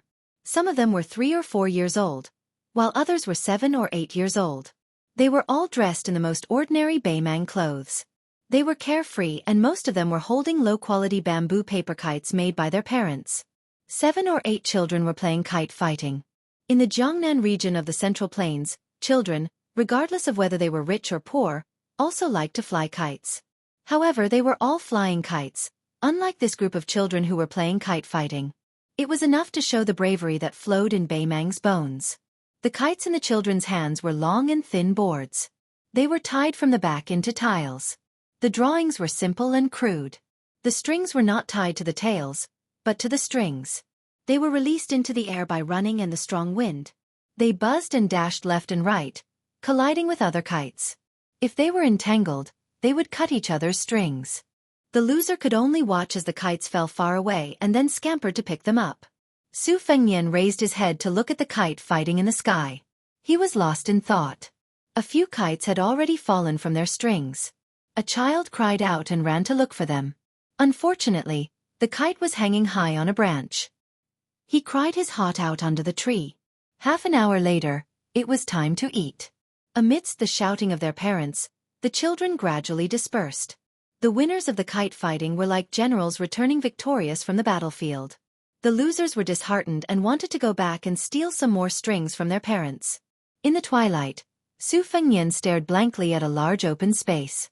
Then, a burst of light footsteps broke the silence. In the distance, a short and thin figure was bouncing over, carrying a slightly damaged kite in his hand. About 7 or 8 feet away from the stairs, the slovenly child stopped. It turned out to be a little charcoal girl about 4 or 5 years old. Her little face was dirty. Other than the kite, there were also some withered leaves picked up from somewhere. She was most likely a child beggar. She stared at the obstacle sitting on the stairs and revealed a fleeting sense of wariness. However, she quickly recovered her cheerful and bouncing posture. She stepped past Su Fengnian onto the stairs and was about to enter the ancient temple. Su Fengnian smiled. He might be sitting in front of her door, so it was no wonder that she was a little unhappy. At this moment, 4 or 5 children ran over from the distance. The leader was about 8 or 9 years old, holding the hand of a child who had previously lost a kite fighting in the open space. When they saw the little charcoal behind Su Fengnian, they immediately began to make a racket. The child behind Su Fengnian was already vigilant enough. He almost immediately threw the kite into the courtyard. Unfortunately, it still fell into the eyes of the group of children. The few children rushed up the stairs, and the oldest one punched the little girl's shoulder. He coldly snorted and threatened, "Thief, scram and pick up my little brother's kite, then kneel down and beg for mercy. Otherwise, I'll tear down your lousy home." The girl who was punched fiercely staggered and almost fell. She stuck out her chest and sneered, "Who's a thief? Your whole family are thieves." The kite landed on a tree. I climbed up to retrieve it, but I didn't see any of your names written on it. The much older boy slapped her, and the little girl tilted her head to dodge. She lifted her leg and kicked the boy's crotch, causing him to immediately roll on the ground. How could this be allowed? The rest of the children who had formed their own cliques began to surround and beat up this girl who had always been very annoying. In the end, after a round of entanglement, they were all beaten quite badly by her. Every one of them had a bloody nose and a swollen face, and there was even one whose wrist was bitten to the point of bleeding by her teeth. Of course, the little girl who was as thin as a matchstick was even worse off. She suffered countless punches and kicks all over her body, but in the end, she still stood proudly at the entrance of the lousy temple. She didn't run away, nor did she cry. She didn't seem to care at all. In the end, those children were not as fearless as her. They cursed her as bastards and beggars, as they resentfully left, not forgetting to leave behind all sorts of harsh words. Su Fengnian turned his head to look at the little girl. After everyone had left, her tender face twitched in pain. Blood seeped out from the corner of her mouth. She then opened her mouth with all her might, stretched out 2 fingers, and pulled out a shaky front tooth. She carefully held it in her palm. She glanced at the surprised Su Fengnian and rolled her eyes. She patted her butt, turned around, and jumped over the threshold with her feet together. Su Fengnian laughed involuntarily. Su Fengnian stood up and continued his search in Wuxia City. He looked for any child that could vaguely recognize the woman's face. It could be someone that looked like her eyes, her nose, or her lips. It didn't matter what it was, as long as there was even the slightest resemblance. In the dead of night, Su Fengnian found nothing. He stood at the top of Wuxia City and sighed. He prepared to head to the last city, Stone Tablet City. For some reason, the image of little Charcoal's face with its front tooth pulled out appeared in his mind. Su Fengnian couldn't help but smile. He asked himself, should I go and take another look at her? The gloomy temple, the house with the broken window bars, the narrow wooden bed, the crooked wooden stool, and the small pot on top of it. If you included the small bag of food hidden under the ground, that would be all she had. However, she was still very happy to be alone. Her dinner was a small pot of vegetable stew that she had picked up from the market during the day. She felt that it was very sumptuous. She sat cross-legged on the wooden bed furthest from the window. She raised her head and stared at the starry sky. There was a patched-up cotton doll beside her leg. This was her only companion in the world that she could talk to. She suddenly sniffed and jumped off the bed. With a creak, she pushed open the door. She stood there and narrowed her eyes. She saw a strange scene in the courtyard. The guy who had been sitting on the steps in the evening was now squatting in the courtyard and roasting meat. She didn't go forward. She just stood at the door and looked at the guy. Su Fengnian had set up a fire and was roasting a chicken. Although he didn't have any seasoning, the chicken was still golden and shiny. The oil was enough to whet one's appetite. The little girl swallowed her saliva. However, she gritted her teeth and didn't move. She waited until the guy tore off a drumstick and stuffed it into his mouth. She still resisted. Chapter 2036. Even after the guy had eaten half of the roasted chicken, she was still in a dilemma. When she saw that the guy was about to move on to the last fat chicken leg, she slowly walked to the side of the fire and stretched out a hand. Her meaning was clear. I want to eat the chicken leg, you give it to me. Su Fengnian ignored her and took a bite of the chicken leg, oil dripping from his mouth. Little Charcoal took a step forward and stretched out his hand again. Su Fengnian looked at her from the corner of his eyes, biting the chicken leg bite by bite. The girl's eyes turned, revealing a sense of craftiness as she said, "This is my home." Su Fengnian mumbled, "I'm just borrowing a place. I'll leave after I finish eating." The girl angrily said, "Give me the chicken leg." The girl hurriedly added, "There's only half left." Su Fengnian glanced at her. "Shouldn't you add the word please when you're asking for help?" He originally wanted to add, "Didn't your parents teach you that?" But after thinking about it, he decided against it. It was too hurtful to say such things to an orphan. The tanned and skinny little girl fiercely spat at the fire, then walked back to the steps and sat down. Su Fengnian threw away the chicken bone and casually wiped his greasy fingers. He stared at her, not forgetting to add insult to injury with a burp. The stubborn little girl sulked as the cool breeze blew. Although her hair was dirty and stiff, her sparse fringe was still blown by the breeze, revealing her high forehead. Compared to her dirty face, it was especially fair and bright. In the end, the little girl was the first to admit defeat and return to the house to sleep. Su Fengnian sat in the courtyard like an old monk in meditation, resting with his eyes closed. During this time, she stepped on a small wooden stool several times to secretly peek through the windowless window. Only late at night did she tiptoe back to her little bed. At dawn, the little girl gently pushed open the door. In the end, she saw that annoying guy still in her house. She didn't dare to chase him away and simply pretended that he didn't exist. Out of sight, out of mind, she carried the broken kite and climbed up an old tree, then jumped onto the roof. She raised the kite high above her head and ran around like a tireless little wild cat. Su Fengnian stood up and stretched. He raised his head and saw that little Charcoal was looking down at him. Her cold eyes were filled with a sense of scrutiny that didn't match her young age. Su Fengnian amiably asked, "Your parents are gone?" The child was like a cat whose tail had been stepped on and angrily said, Your parents. Su Fengnian. The early bird gets the worm, otherwise. The little black girl sneered. Why do you care? No. Su Fengnian laughed. If you don't beg for a living, are you going to steal or rob? The little girl sneered. What do you know? Su Fengnian didn't say anything. The child on the roof, who struggled to survive in the lower levels of the city, was clearly very good at reading people's expressions. This was a kind of sharp intuition that was close to instinct.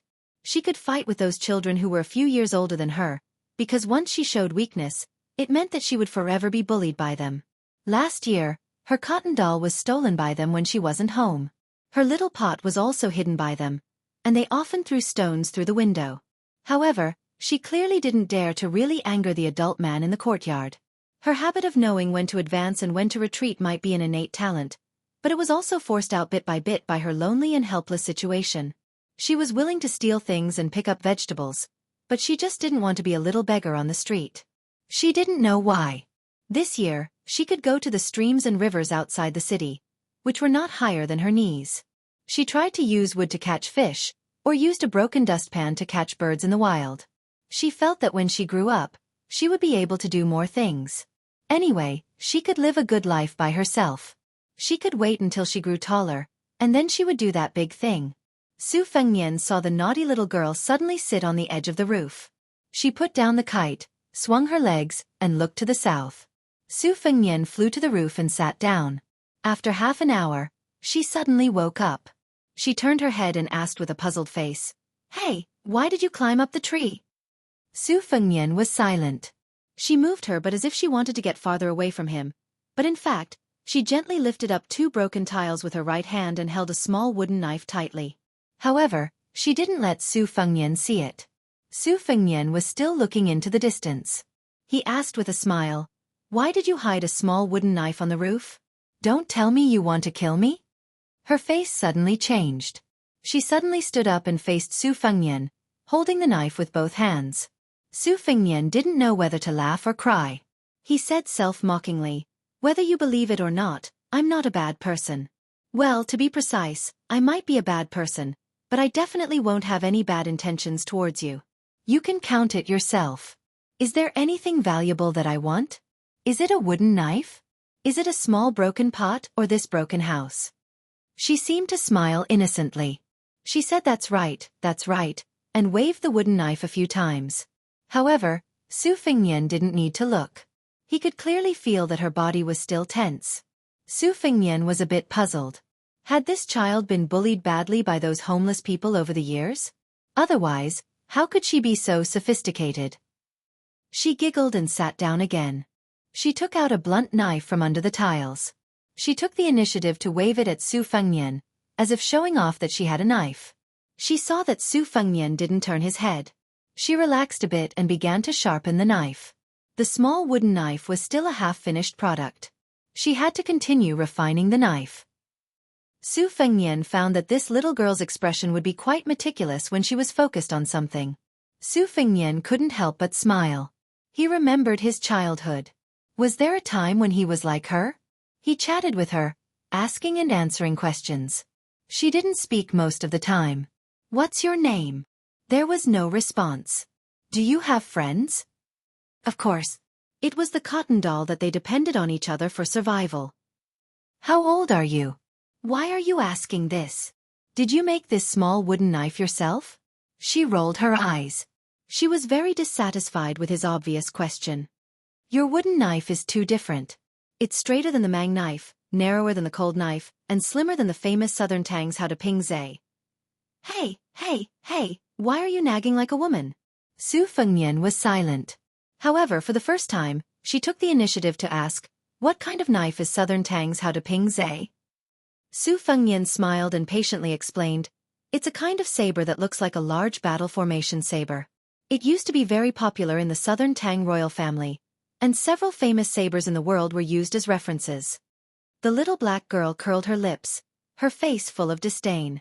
Su Fengnian curiously asked, With your skills, it's enough to deal with those children yesterday. Do you still need a wooden knife to defend yourself? The little girl hid the blade and placed the wooden knife on her lap. The more she looked at it, the more she liked it. She couldn't bear to put it down. She hummed and said, "It's my birthday. This is a gift for myself."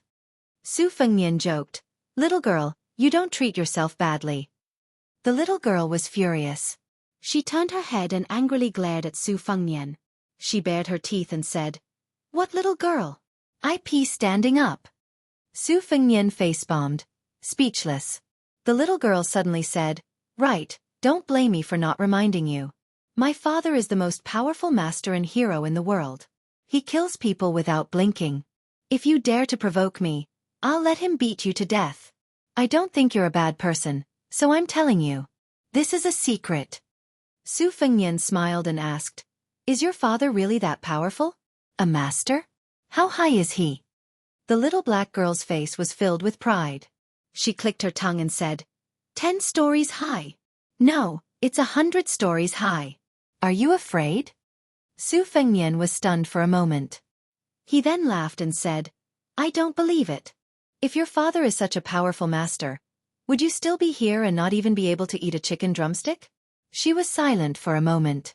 She then squeezed out word by word from the gaps of her teeth. "No. Talking. About. Me. Father." Su Fengnian turned his head and looked at the extremely serious and tender face. He was absent-minded for a moment. She was going tit for tat with him. Su Fengnian smiled and admitted defeat. He stood up and walked to her side. He wanted to pat her little head, but she avoided him. Su Fengnian said gently, "Little girl, I'm leaving. I'm going to Stone Tablet City to find a child around your age. She will definitely be as pretty as her mother." She waved her hand like an old woman and said with a smile, "Go, go. We'll meet again if fate allows. Remember, don't be so petty the next time we meet. Otherwise, if you're so petty, you might not be able to find a wife." Su Fengnian was afraid of scaring the little girl, so he didn't go straight to Stone Tablet City. Instead, he gently jumped into the courtyard and pushed open the courtyard door. He waited until he reached a dark corner in the alley before suddenly disappearing. The little girl with a dark face didn't have any melancholy emotions. When Su Fengnian left, she let out a sigh of relief. She slowly squatted down and hid the short wooden knife with her little butt. She muttered, "Draw the knife to cut the water flows even more. Draw the knife to chop the head, the blood flows even more." She left the kite on the roof and slipped back into the courtyard along the tree to start a new day. Chapter 2037. It was not an easy task for an orphan who had no one to rely on to survive. She first familiarly ran to a courtyard 2 streets away and helped an elderly couple clean up their house and courtyard. She struggled to fill their water tank with water. The couple's son and daughter-in-law were peddlers who often traveled long distances. They would return home once every 10 days. At that time, they would give her more than 10 copper coins. Sometimes they would even give her credit. After finishing her work, she would wander around the streets. When she heard that there was a wedding or a funeral, she would remember it in her heart. She would secretly freeload a meal. The 2 markets at the beginning and middle of the month would often have a bumper harvest. The luckiest one was when she picked up a bulging cotton money bag at the lantern market in early spring. That was the first time she saw silver. It was broken silver. It was very small, not even as big as her fingernail, but it still made her happy to this day. If there was no harvest in the city, she would have to go outside the city to try her luck. She would go to the river to catch fish and climb trees to dig out bird nests. She remembered that at the end of last year, the river froze. She saw someone cutting through the ice to catch many fat fish. It looked easy and profitable. She only needed to squat on the ice. So she tried it once. She almost froze to death. She was saved by a kind peddler who passed by. That unforgettable lesson taught her that if she was not lucky, she should not expect God to be generous to her. A skinny little black girl was running around happily in Hushang City. She returned to the abandoned ancient temple in the twilight. She had some vegetables and a bag of cicadas that she had caught from the trees. Today, God had opened his eyes. She had snuck into a wedding banquet in the east of the city at noon. She felt that her mouth was now full of the oily taste of the small piece of pork. Unfortunately, even though she was eating very fast, she was still thrown out of the door before she could finish a whole bowl. In the darkness of the night, Su Fengnian stood by the window and watched as the little girl hummed a little tune over a pot of fried cicadas with her back to him. chopping off the head to serve wine, digging out the heart and liver to braise, peeling off the skin and pulling out the tendons to steam. The taste is delicious, but it's not as crispy as the fried cicadas. Day by day, I'm growing up day by day. Su Fengnian didn't know whether to laugh or cry. However, when he saw the little girl carefully pick up a fried cicada and put it into her mouth, looking at her thin and weak back, and imagining her probably very satisfied expression at this time, he, who was not soft-hearted to others and himself, began to feel sad. When a person reaches adulthood, no matter if it is a blessing or a hardship, they can't blame the heavens or their parents. But she was still so young. Su Fengnian sighed. He still didn't find anything in Stone Tablet City.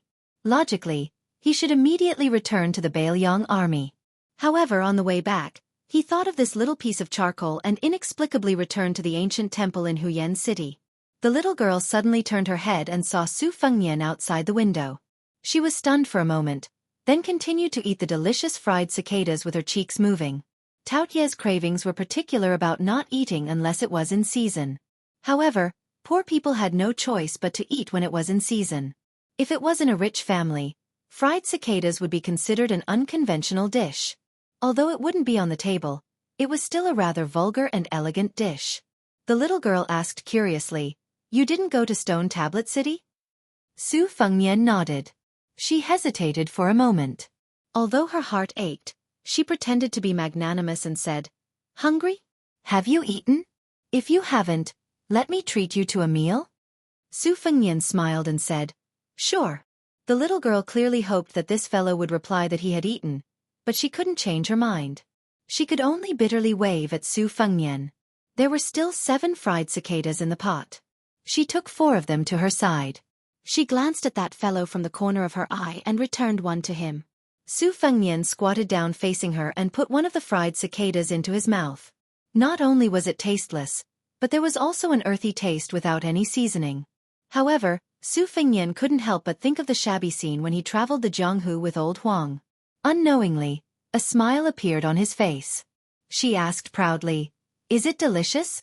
Su Fengnian nodded and said, "It's delicious."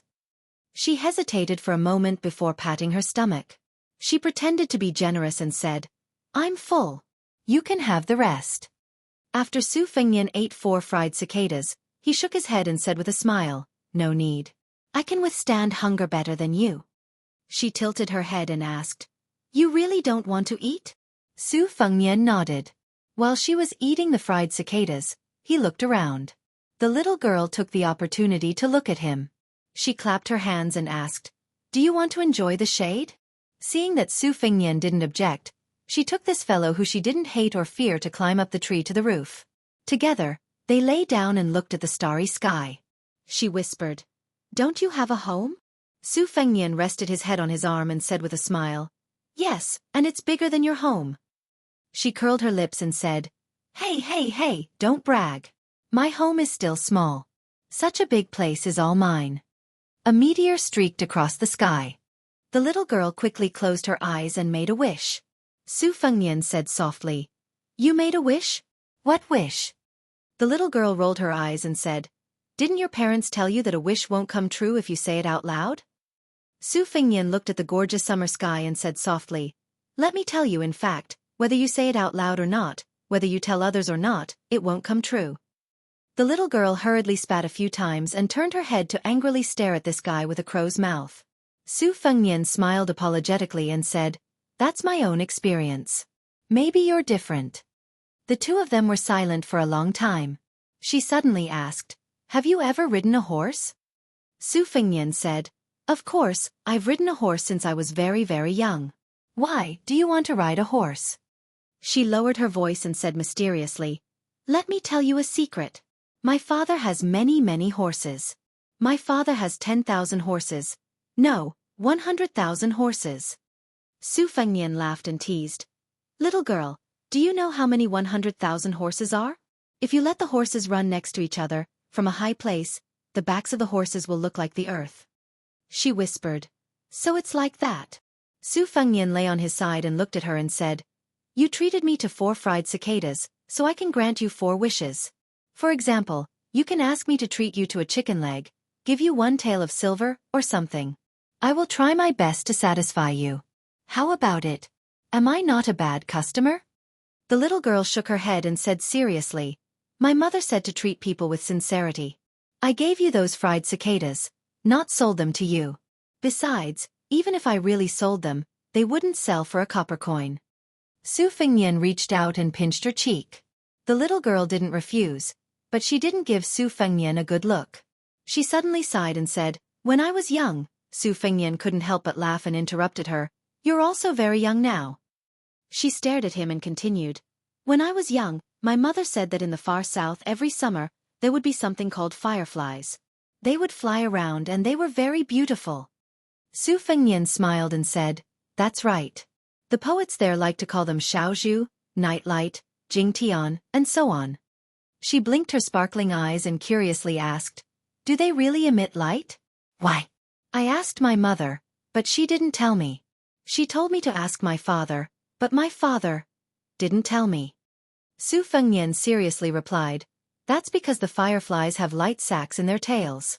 They emit a yellowish-green fluorescence. Su Fengnian smiled and added, Your father is really stingy. He didn't tell you this. She raised her fist and put on a posture that said, If you say bad things about my father again, I'll hit you. The little girl sighed. Su Fengnian also sighed for no reason. The two of them continued to not speak. Su Fengnian crossed his legs and enjoyed this rare moment of peace. Ever since Liang Mang started the war, in these 4 years, there had been endless flames of war, endless sounds of war drums and horse hooves, endless battles, and endless people killed. Perhaps in the future, the history books would use the words, great waves and spectacular, to describe this war. But as the people involved, no one could truly take a breather. Su Fengnian had always felt that he was far too inferior to Su Xiao. Leading troops to war was like this. Being a father was even more like this. Su Xiao, this father, had left him the hereditary title of King of Beiliang and 300,000 cavalry. Su Fengnian had been young and frivolous for 20 years. In Beiliang, His Royal Highness had been even more unfettered than the Crown Prince. This was the so-called, a family of good deeds will always have more to celebrate. And when it was his turn to be a father, where was his child? Was this the a family of evil deeds will always have more to suffer? A gentle voice sounded in his ear. Homesick. Su Fengnian sighed. Yes. The little girl imitated Su Fengnian. She crossed her legs and swayed them back and forth, humming a new song that she had made up on the spot. Firefly, firefly, be good and follow me home. In any case, it was just a line of lyrics. After an unknown amount of time, Su Fengnian, who could no longer hear the song, found that the little girl had fallen asleep. Afraid that she would catch a cold, Su Fengnian took off his robe and gently covered her body. Su Fengnian looked at the sky. The night lasted until dawn. The little girl, who had been huddled in the warm robe all night, woke up with a yawn. Seeing the person sitting cross-legged, she didn't know what to say for a moment. Su Fengnian turned his head and asked with a smile, Little girl, do you want to come to my house to play? I'll take care of your food and sleep. She said with disdain, Not going. Perhaps she was afraid that it would be hurtful to reject his good intentions so directly. She grinned and said, Sorry, I can't wander around. Su Fengnian reached out and rubbed her messy hair. It's okay. I'll come and play with you in the future. Next time you come, can you bring a drumstick? Yes. Pinky swear. Okay. The adult and the child solemnly pinky swear. Su Fengnian's smile didn't change, but he quickly got up and looked in the direction of the city gate. Chapter 2038. The little black girl followed her line of sight and looked around. Suddenly, her face turned pale. Hundreds and thousands of black dots were flying and jumping on the roof, heading straight for her little house. Su Fengnian explained softly, Don't be afraid. Those people are looking for me. I'll definitely find a safe place for you after this. I guarantee that you'll have drumsticks to eat every few days. Previously, he was moving swiftly and stealthily in the several states of the Southern Dynasty. Even if Bei Mang had Qi cultivators following him, they couldn't find the opportunity to mobilize troops to intercept him. However, it was different in the Aquarius state in the hinterland of Norland. Looking at the situation, not only did the spider web army come out in full force, but there were also several elite cavalry rushing over. But the little girl's lips trembled. She said in a trembling voice, No, they're looking for me. She suddenly pushed Su Fengnian and screamed, Run, run! Don't worry about me. Su Fengnian's face was full of shock. She lowered her head to look at the child who was at a loss for some reason. She tugged at his sleeve and looked up with red eyes as she choked out, Mother is gone. Uncle Su is gone. Brother Tongguan also lost an arm because of me. It's all my fault. Leave, quickly leave. Su Fengnian felt as if he was struck by lightning. The little girl released her hand and hurriedly pulled out a long and narrow wooden knife from under another tile on the roof. She quickly stuffed it to Su Fengnian and raised her arm to wipe her tears. She squeezed out a smile and said, Run as far as you can. I mean, if you can find my father one day, tell him that this is a gift from me. Also, my name is Su Nianliang. Also, my nickname is Little Sweet Potato. She grinned brightly. My father is Su Fengnian. He's the king of Beiliang. He's very powerful, right? I didn't lie to you, did I? Seeing that the black dots were getting bigger and bigger, she pushed the fool who was holding the wooden knife and said angrily, Why aren't you running? You'll really die. Su Fengnian slowly squatted down and pressed his forehead against hers. At that moment, he hugged her. Not only were tears streaming down his face, he also began to sob. The spiderweb spies who had entered Wuxia City with the mentality of certain death landed on the nearby rooftops. Seeing this scene, this large group of cold-blooded death warriors were somewhat stunned. The king of Beiliang who made the entire Beimang dynasty tremble in fear, the invincible man who had severely injured the martial god Tuoba Bodhisattva and had yet to recover, was crying. The encirclement grew thicker and thicker, but the spiderweb death warriors were well aware that in front of this man, they were nothing more than pawns who were using a few hundred lives to buy time. The little girl named Su Nianliang had a determined look in her eyes as she clenched the short wooden blade in her hand. Su Fengnian let go of her, but he didn't wipe the tears off his face. Instead, he reached out to help her wipe her dirty cheeks. I'm sorry. The two of them said in unison. Little Sweet Potato meant that she had implicated him, a stranger who wasn't bad. She just didn't understand why he had to say sorry. But if she couldn't figure it out, then she couldn't figure it out. In any case, it seemed that these two unlucky fellows were going to die here. She didn't want to cry in front of those northern barbarians. She stared at his face and laughed mischievously. It's okay. Don't worry, I won't laugh at you. Everyone is afraid of death. You saw me crying just now. Su Fengnian stood up and lowered his head. He carefully wore the long and narrow wooden blade that had been carved by the child according to the shape of a cold blade and hung it at his waist. He said softly, I found you, Little Sweet Potato. The spiderweb death warriors were inside the city. Outside the city, there was a cavalry army of around 10,000 people. The sun rose from the east, and the rays of the eastern sun were like a tide that slowly pushed forward. Su Fengnian put a hand on Little Sweet Potato's head and looked into the distance. He softly said, Little Sweet Potato, Father wasn't able to protect your mother, but I will definitely protect you. Today, we will go home together.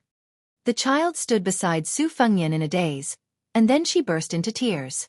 Since she was sensible, this was the first time she had cried so heart-wrenchingly. Even when she left Dunhuang with her mother, she was very sensible and didn't cry out loud. Even when she saw Brother Tongguan's arm being chopped off, she only covered her mouth and didn't dare to cry out loud. She loudly cried, You didn't protect Mother well. I don't want to call you Father. I miss Grandpa. If Grandpa was here, I would definitely let him hit you. You are the biggest villain in the world. Give me back the wooden blade. I won't give it to you. I don't want to make a wish. I will quickly grow up and find you. Su Fengnian's eyes were cold as he looked at the spiderweb death warriors. Hearing the angry words of the sad child, the famous king of Beiliang's lips slightly trembled. He wanted to say something, but in the end, he didn't say a word. He clenched one hand into a fist, and the palm of the other hand was pressed against the rough handle of the long and narrow wooden blade. At this moment, even if 10 Tuoba Bodhisattvas at their peak were to block the way, even if all the first-rank experts in the world were to appear here to oppose him, even if Beimang still had millions of cavalry to block the way, Su Fengnian was not afraid at all. Su Fengnian's tears continued to flow, but his smile grew. Little Sweet Potato, I found you. Su Fengnian let out a long breath. Just as he was about to let go of his hands and feet and fight, she suddenly tugged at his sleeve. He crouched down, his eyes full of confusion. She sniffled, raised her small hand, and helped him wipe away his tears. Su Fengmian gazed at his daughter. In his eyes, little sweet potato was tanned, but more beautiful than all the children in the world. He smiled and said, "You weren't bragging. Your father, Su Fengmian, is really an expert as high as 100-story building." After he said this, a vision suddenly appeared in the world. Huyan City. Except for this temple. It was the entire Huyan City. Tall buildings were torn apart, stone walls were torn apart, and trees were uprooted and floated up. All the weapons in the city were mixed in. Almost all the inanimate objects rose into the sky. Then on this small roof, he wore a long and narrow wooden saber at his waist, while little sweet potato held a short wooden saber. This father and daughter pair. The Tuma Pass at the border of Yuzhou no longer restricted the passage of merchants. There was a child named Zhao Yusong, who jogged to the market with a joyful expression.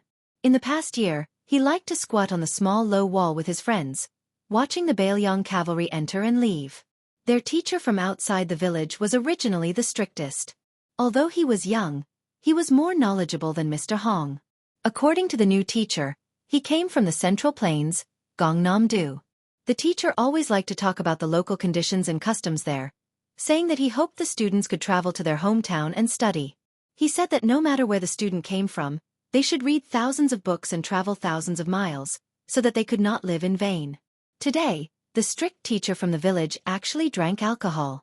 He reeked of alcohol and was drunk. The whole school could smell it. Today, the teacher shook his head and was very interesting. He almost fell down a few times, but in the end, he said to them, "Beiliang has won, we have finally won, not only the north. The southern dynasty of the Mang barbarians is under the iron hooves of Beiliang. 2 great Turks have taken the initiative to surrender. Haha, even the grassland of Beiliang can't be protected." Zhao Yusong ran happily and quickly today, leaving his peers far behind. He ran to the low yellow wall and squatted beside a little girl who had been waiting there for a long time. He whispered to her, telling her all the interesting things that happened in the private school today. The little girl's family was in a similar situation as his. Although they were not from the same village, their mothers were very close. They often visited each other's houses. Many people in the private school laughed at them for being betrothed. Zhao Yosong's face would turn red every time, but he was unwilling to deny it. He was not stupid. He liked her a lot. She was fair and chubby, and her eyes were so beautiful and watery. It would be strange if he did not like her. Those who made fun of him the most fiercely were actually secretly fond of her. It was a pity that she only liked him. After quietly listening to Zhao Yusong, the little girl lowered her head and said timidly, "My mother is going to get married. That person just came to propose marriage." Zhao Yusong was surprised, and then asked in a low voice, "Is it Lu Biaozhang from your village?" The little girl nodded vigorously. Zhao Yusong sighed heavily, and then comforted her like an old man. "It's okay. Although Lu Biaozhang is 5 or 6 years younger than your mother, he is indeed a hero. Otherwise, how could he be the head of our Beiliang crossbowmen? I believe that he will definitely treat your mother well." The little girl tugged at his sleeve and whispered in his ear, "I heard that your teacher likes your mother." Zhao Yuling, who was in the dark under the light, was really shocked this time. He sat on the ground and said, "It can't be." The little girl felt wronged and said, "But that's what my mother said too." Zhao Yusong pulled a long face and said, "Our teacher is very good, but I don't want him to be my stepfather at all." She asked doubtfully, "Why?" "My mother thinks that Mr. Zhang is very good. He is good-looking, has a good temper, and is also very knowledgeable. The last time your mother came to my house, my mother even persuaded your mother to agree." Zhao Yusong shook his head vigorously and said, No, my mother can't marry him." She frowned, then pouted and said angrily, "Do you think that a scholar like you will be embarrassed if your mother remarries?" In fact, she was afraid that he would not like her. After all, her mother had remarried. Her mother always told her that Zhao Yusong was the most precious scholar in the world. He would definitely be successful in the future, and she could not let him go. Zhao Yusong quickly waved his hand and said, No. If my mother really likes someone, I can't wait for my mother to be happy, but I know that my mother doesn't like Mr. Zhang." In fact, Zhao Yusong was lying. He actually didn't know whether his mother liked the private school teacher or not. In his heart, he hoped that his mother would marry that person if she really wanted to. Chapter 2039. However, if his mother really liked Mr. Zhang, he could only accept his fate. Alas, he was worried. The two children sat side by side on the wall, each with their own thoughts. They stared at the gate of Tuma Pass in a daze. Suddenly, Zhao Yosong's eyes lit up and he jumped off the wall. He didn't care even if he fell flat on his face. He ran all the way down the wall. The little girl was stunned. After she came back to her senses, she helped him carry his bag and ran down the wall carefully. Zhao Yusong ran to the man who was walking slowly from the north to the south and shouted, "Uncle Su!" The man waited until Zhao Yusong ran in front of him before he asked with a smile, "Yusong, why didn't you call Brother Su or young Master Su this time?" Zhao Yusong grinned and blinked. "My mother taught me. Why don't you ask her yourself?" The man was stunned. He smiled and said, "I'm going to buy meat buns. Wait for me." When he went to the store to buy meat buns, Zhao Yusong suddenly noticed Little Charcoal following Uncle Su from a distance. When Little Charcoal saw Zhao Yusong, he glared at Zhao Yusong fiercely and even raised his fist to scare him. The little girl who was Zhao Yusong's childhood sweetheart came to him, panting. Zhao Yusong quickly took the bag and smiled at her apologetically. Zhao Yusong suddenly leaned over and whispered in the little girl's ear. She was a little confused, but in the end, she trotted away. Little Charcoal was Su Fengnian, and the Uncle Su Zhao Yusong mentioned was Su Fengnian, who had just returned to Yuzhou from Beimang. Unless Su Fengnian's father was in a hurry and carried the little sweet potato all the way, she would deliberately keep a distance of more than 10 steps from him as long as she walked by herself. She had a posture of, "I promise I won't lose you, but I won't get close to you." Therefore, after entering this tumbling horse pass, it was the same situation again. Su Fengnian was helpless and could not do anything about it. Su Fengnian bought 4 steaming meat buns and handed them to Zhao Yusong. He asked with a smile, "Where's the little girl next to you?" Zhao Yusong chuckled. "Maybe something happened at home." Su Fengnian smiled and shook his head. He turned around and walked towards his stubborn daughter. The latter did not run away. After taking the meat bun, she did not wait for Su Fengnian to tell her to eat slowly. "Be careful. It's scalding." Su Fengnian gasped. He didn't say anything unnecessary. He just endured his heartache and quickly turned away. As expected, it was only when he turned around that the little girl held more than half of the meat bun in her hand. She stuck out her tongue and fanned herself with her small hand. The corner of Zhao Yosong's mouth twitched as he watched. He thought to himself, "Is this Little Charcoal hungry or is it a little stupid?" Su Nianliang, who was used to being observant and alert, quickly widened his eyes and glared at Zhao Yusong. He raised his small fist at him again. Su Fengnian reached out and patted her little head. "Don't be so rude." The little girl turned her head away fiercely. She tilted her head and blew on the steam and fragrance of the meat bun. After waiting for a moment, she held the bun with both hands and took a few bites. She finished it in an instant. "What a real man." Zhao Yusong rolled his eyes. "I can't afford to offend him." Su Fengnian handed over another meat bun. Then, he squatted down and helped her wipe off the oil that had splashed on her clothes. Zhao Yusong saw this scene and felt a little envious. Suddenly, he felt a little sad. He turned his head and quietly wiped his face. Su Nianliang rolled her eyes even more when she saw the silly goose's inexplicable actions. Although Su Fengnian did not turn his head, he understood the general reason. He gently said to his daughter, "Little sweet potato, don't do this." Little Charcoal, who had a long and narrow wooden saber hanging from his waist, turned his head fiercely again. Su Fengnian sighed and stood up. When he turned around, he saw the kind and gentle girl, Su Qing. She was a little out of breath, a little shy, but also a little expectant and happy. She didn't say anything, but her clear eyes seemed to be saying something. Zhao Yusong first winked at the little girl, then broke the silence. "Uncle Su, my mother just opened a small cloth shop in the market. Why don't we go take a look?" Su Fengnian hesitated. He turned to look at little sweet potato and was about to decline. Su Qing, the little girl who had once personally embroidered a python robe at the Golden Silk Weaving Bureau, came directly to little sweet potato's side for some reason. She crouched down and picked up the little girl. She stood up and looked quietly at Su Fengnian.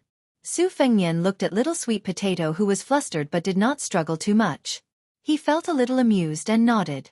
Zhao Yusong and his childhood sweetheart led the way in front. Su Qing gently asked, "Little girl, what's your name?"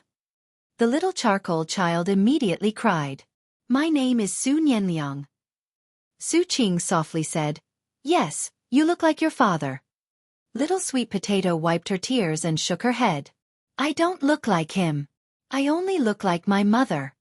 Su Fengnian was a little curious why little sweet potato was so intimate with Su Qing.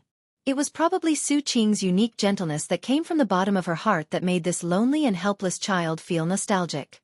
And this extremely sensitive child had an inexplicable talent for distinguishing between kindness and malice. At that moment, Su Fengnian's eyes instantly turned red.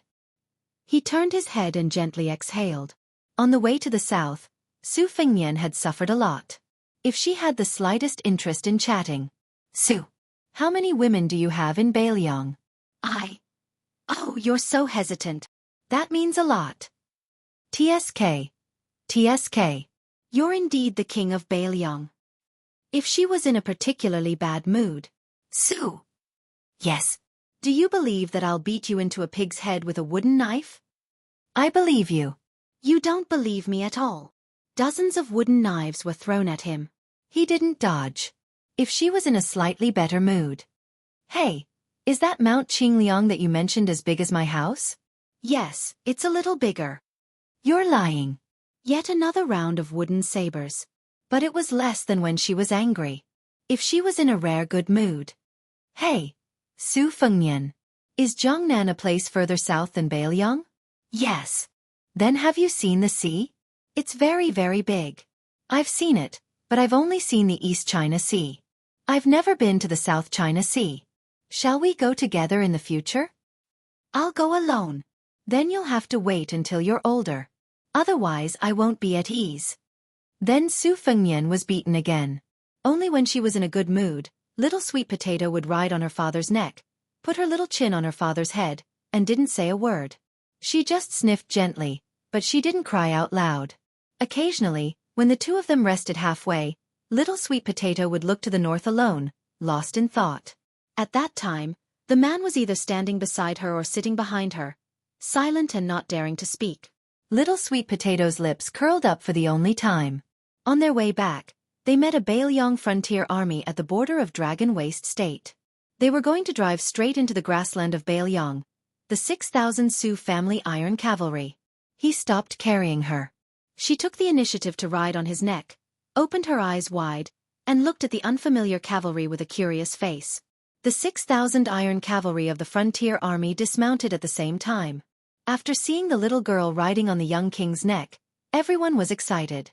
The leader of the cavalry was Li Yanchao, the commander-in-chief of the Right Cavalry. He took the lead and cupped his hands, saying loudly, "Beiliang's Right Cavalry. Welcome home, Your Highness." The 6,000 men cupped their hands together and said loudly, "Beiliang's Right Cavalry. Welcome home, Your Highness." According to the laws of Liang, all the daughters of the kings were only princesses. However, the Beiliang cavalry had been invincible for 20 years. When did they care about the views of the Central Plains Imperial Court? After that, little sweet potato didn't speak much. Until they entered the Tuma Pass at the border of Yuzhou. When they arrived at the small cloth shop at the corner of the market, perhaps because Su Qing left in a hurry, she didn't even close the door. There were already many customers waiting for her, and business was obviously good. The Battle of Liangmang had ended, and many soldiers of the frontier army were returning to the pass one after another. With more people and more soldiers, business was naturally good. The small shop. There were 7 or 8 men and women inside, and it was a little crowded. However, she believed that most of the men were here to buy cloth. Su Fengnian said to Su Qing considerately, "You go ahead with your business, it's okay." After Su Qing put little sweet potato down, she bent down and rubbed her little head. Su Qing's eyes were curved, and she said softly, "Little Yang, can you pick a piece of cloth yourself? I'll make a nice dress for you later. You're so tanned, you can't pick one that's too colorful." The little girl made a face and skipped away to pick the cloth. She wasn't polite at all. Suddenly, she remembered and said to the woman who was walking to the counter, "I'll ask Su Qing to pay." Su Fengnian smiled and nodded. However, Su Qing smiled and shook her head. I'll give it to you this time, but next time you'll have to pay. Little Sweet Potato thought carefully and glanced at Su Fengnian, who was sitting on the threshold. The child didn't refuse. Probably because of Su Fengnian's sudden appearance, the male customers left quickly. However, the women and girls were even more reluctant to leave. During this time, Su Qing and Little Sweet Potato looked at each other in tacit understanding. At that time, before Little Sweet Potato went to touch the cloth, her two little hands didn't forget to vigorously wipe her sleeves. Su Fengnian sat alone on the threshold with one hand supporting his chin. He kept looking at the child with a serene expression and warm eyes. After waiting for all the customers to leave, Little Sweet Potato sighed and spread out her hands. She said to Su Qing with a helpless face, "I don't like anything." Su Qing made an "oh" sound, then walked out of the counter and went to the cloth rack to pick and choose. Finally, she picked up an elegant floral cloth and turned to the little girl with a smile. "Then I'll just give you this cloth casually?" Little Sweet Potato blushed a little. Su Fengnian stood up and said softly, "I have enough money." Little Sweet Potato waved her hand. "Okay." Chapter 2040. Su Qing looked at the sky outside. It was dusk. She looked at Su Fengnian, who looked like he was about to pay and leave, and said gently, "Why don't you eat before you leave?" Su Fengnian shook his head. "Forget it." Little Sweet Potato suddenly asked, "Do you have any fried cicadas? The crispy kind?" Su Qing shook her head. The little scholar Zhao Yusong slapped his forehead. So she was a heroine. Little Sweet Potato asked again, "Do you have rice? Big bowls?" Su Qing nodded lightly. Little Sweet Potato patted his stomach. "Eat and drink before you leave." After closing the shop, Zhao Yusong wanted to send the little girl home first, so Su Qing led Little Sweet Potato home. Su Fengnian could only stand obediently on the other side of Su Qing. Su Qing asked, "Did your father give you the wooden saber?" Little Sweet Potato patted the long and narrow wooden saber lightly and snorted coldly. "No, I made it myself." The child quickly added, "I made it for myself. I didn't give it to anyone." When they reached the small courtyard, Su Qing brought the little girl to prepare dinner. The little girl was probably happy to stay with her father. Su Fengnian sat on a small stool in the courtyard and looked up at the sunset, unable to take his eyes off it. Zhao Yusong quickly ran home and stared blankly with Su Fengnian. When he called them to eat, Zhao Yusong realized that little Charcoal seemed to have cried and looked pitiful. After sitting at the sumptuous table, Zhao Yusong quickly realized that the little girl was wolfing down the rice. Her chopsticks flew like they were flying, like a hungry ghost reincarnated. Su Fengnian didn't say anything, but Su Qing occasionally told her daughter to eat slowly and not to rush. When Little Sweet Potato was full, Su Fengnian had only eaten a few mouthfuls. For some reason, the little girl's taut bowstring seemed to have suddenly loosened. Then, it was obvious that she was mentally exhausted. Almost unwillingly, she lay on Su Fengnian's back, closed her eyes, and fell asleep, snoring softly. Su Qing immediately covered her mouth so that she wouldn't disturb the pitiful child's life. Earlier when they were preparing dinner together, although Sun Yanliang didn't say much, when he talked about the past that the child thought was very interesting, Su Qing felt extremely sad. Although she had never been educated, the principles of the world were interconnected. She was a woman who had endured the hardships of life. She roughly knew that men and women in the world, after growing up, would suffer and would not be able to blame the heavens and accuse others. But how could such a young child talk about such things? If he found it interesting, how could he be so enraptured? She looked at the two figures as they walked out of the house. For the first time, she was angry at him. "Can't you let the child sleep on the bed?" At that moment, the man suddenly stopped in his tracks. Zhao Yusong was at a loss and a little scared. In the end, Su Fengnian returned to the house and gently handed the sweet potato to Su Qing. She carried the child to her room and covered the child with a quilt. She stood at the door and said softly, "Tonight, you will sleep in the room on the right pine." Su Fengnian shook his head and said, "No, I will go to the courtyard." She wanted to say something but hesitated. In the end, she silently turned around and sat by the bed. Su Fengnian sat in the courtyard.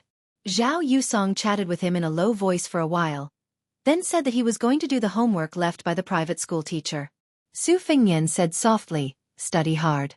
In the future, You will pass the imperial examinations. Don't let your mother down. The child nodded vigorously and then tiptoed away. Su Fengnian didn't say a word. He sat until the sun set and the moon hung in the sky. Su Fengnian recalled many things from his childhood. Some memories were vague, but some were still vivid. After arriving at Mount Qingliang in Beiliang, the past, especially when he was young, became much clearer. However, at that time, his mother was no longer around, and only Su Xiao was left. Su Fengnian didn't move from the beginning to the end. Only when he became a father would he understand his father. No matter how much he had done for him, he would never feel that it was enough. He would always hate that it was not enough. My little sweet potato, father has let you down, but father really loves you. Perhaps in the future, when she grew up and met the man she loved, he, as a father, would still reluctantly give her away, hoping that she would be happy for the rest of her life. He hoped that after he died, when he could no longer take care of her, she would continue to be happy. He didn't know when Su Qing came out of the room and sat beside him. After Su Fengnian came back to his senses, he immediately turned his head and carelessly wiped his face with the grass. Su Qing said softly, "She didn't sleep well. She woke up a few times in a daze, but soon fell asleep again. Twice, she cried and asked me where you were. I told her that you were in the courtyard. Then she was willing to go back to sleep." Su Fengnian nodded. Su Qing lowered her head. I'm sorry." Su Fengnian shook his head. "Don't think too much. I should be the one thanking you, really." Su Fengnian said in a hoarse voice, "I don't know how to take care of her. I've never been good at it. Whenever she doesn't speak, I'll be very scared." Su Qing leaned forward and rested her chin on her hands. She looked at the entrance of the courtyard and said, "I was like this back then. The more sensible the child is, the more the parents feel sorry for them and the more they owe them." Su Fengnian listened quietly. Under the moonlight, she said a lot, until her eyelids started to droop. Su Fengnian turned his head and saw little sweet potato walk to the door and look at them. Then she sat down and waved at him. Su Qing suddenly woke up. She shook her head and followed Su Fengnian's line of sight. She saw the little girl. Su Qing stood up and walked to little sweet potato. She asked gently, "Why aren't you sleeping?" The little girl also stood up and smiled brightly. "I had a good sleep." Su Qing smiled. "Then remember to come here to play in the future." Little sweet potato stretched out her little finger. "Come, Pinky, promise." Su Qing gently pinky promised her. Su Fengnian smiled and squatted down, waiting for the child to lie on his back. Little sweet potato lay on his back. After Su Fengnian stood up, she turned and waved her hand at Su Qing. She smiled and said, "Pinky promise." Su Fengnian reminded her softly, "Hold on tight." Little sweet potato snorted. Su Fengnian turned and smiled. "Let's go." Su Qing stood at the door and nodded. The two figures flashed and disappeared. Like a rainbow, they flew to the south of Yuzhou. After about 100 miles, Su Fengnian noticed something wrong with little sweet potato. He stopped and asked worriedly, "What's wrong? Are you not feeling well?" Little sweet potato struggled to leave his warm back. She stood on the ground with her head lowered and didn't speak. Su Fengnian knelt on one knee in front of her, not knowing what to do. She suddenly covered her eyes with her hands, as if she didn't dare to look at her father. She sobbed, "Sorry, I miss mother. Sorry. I'm not angry at you. Even if I am, it's only a little." Little sweet potato only blames herself for being useless. "Father, little sweet potato didn't do a lot of the things mother told me to do." Too.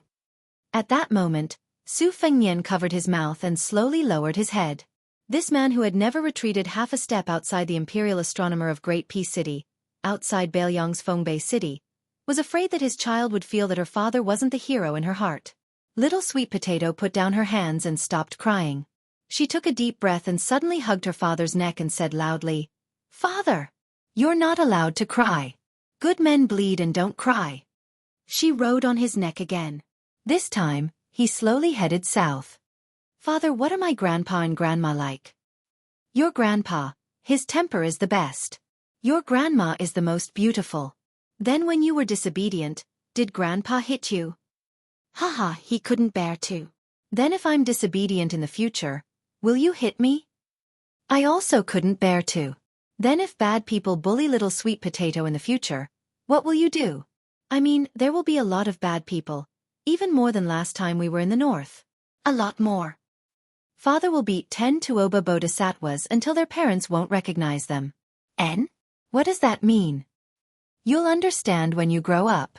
But I've already grown up. In Father's heart, little sweet potato will never grow up. Then if a woman doesn't like little sweet potato, will you not want little sweet potato? Of course not. Because Father likes little sweet potato the most. Sigh, back then, Mother must have been tricked by you like this. When I'm angry in the future, I'll call you Su Fengnian. Father, will you be angry? Little sweet potato, Father will never be angry with you in this life. What if you don't keep your words in the future? Don't you have a wooden sword? That's right. Can you accompany me to the roof in the future? Can we go find those things called fireflies together? Do we have drumsticks at home? Is the blanket at home thick enough? Anything is fine. Everything is fine. Father. N? Don't die, okay? Don't pretend to sleep. Okay. Father. What now? Hey, I'm just calling you. Outside the city, smoke rose everywhere. Inside the city, chaos was everywhere. One must know that this city was called Great Peace City. For more than 200 years, there had never been a foreign army that attacked this Liang capital. What made him feel the most sorrowful was that the reason why the enemy had not attacked the city was because they wanted to prevent the Battle of Liangmang from ending too early. The emperor of the Zhao clan, Zhao Zhuan, sat alone in the diligent room where all the previous monarchs had studied and learned to read. At the door stood the left-scattered cavalry officer of the province, Chen Xiaobao Chen Wang. The young emperor sat in the seat he sat in when he was young and studied. He raised his head and looked at the place where the diligent teacher taught.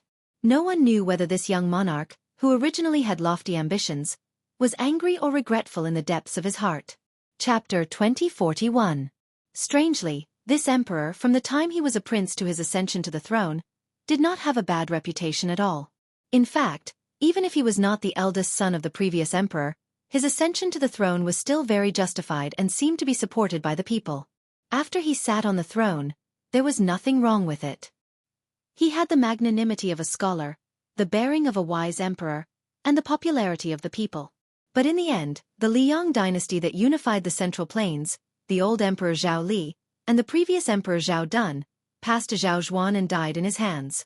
In the spring and autumn period, some emperors who died had to die, and some did not. The former was the Jiang emperor of Dechu, and the latter was the last emperor of the old southern Tang. Although this young emperor belonged to the former, Zhao Zhuan did not care about his own life and death. He just wanted to understand one thing here.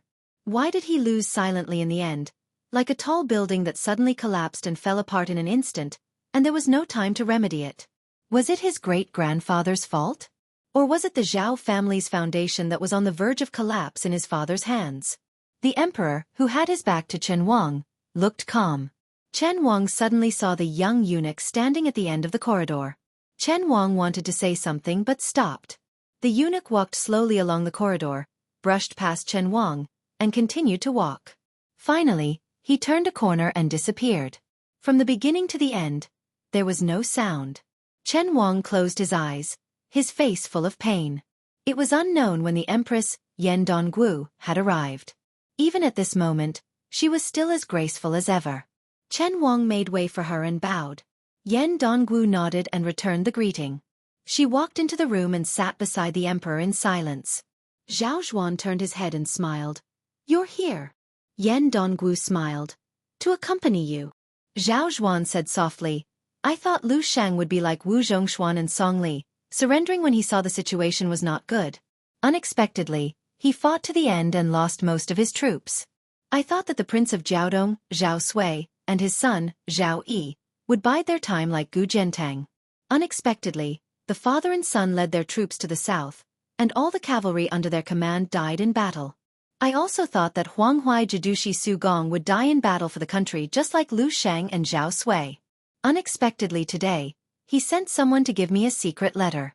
In the letter he roughly said, in the present world, Su Shao no longer exists in the frontier fortress, and Zhang Julu no longer exists in the imperial court. I, Su Gong, am really not willing to die loyal to the Zhao clan in Liang. Our two Huai only have the elite troops of the frontier army left.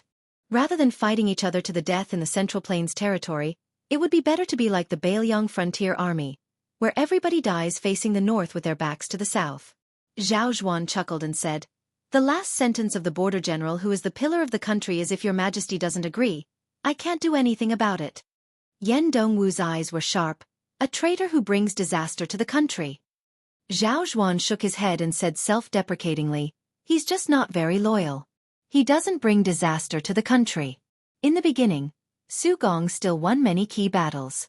Otherwise, the Prince of Yan and the others wouldn't have the face to continue acting like this.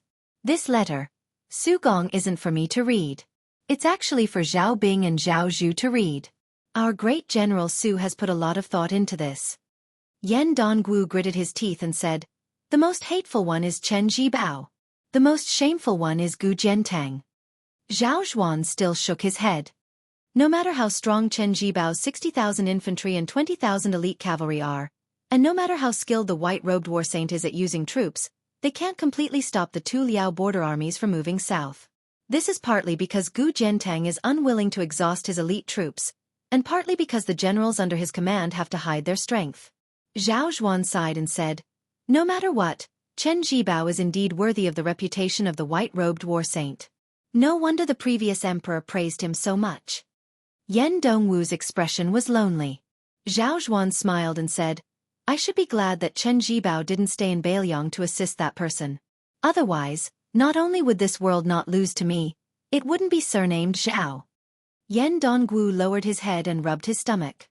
Zhao Zhuan reached out and rubbed her head. This young emperor was crying, but his voice was very gentle. "Live well with the child. I only ask for peace. Don't tell him who his father is."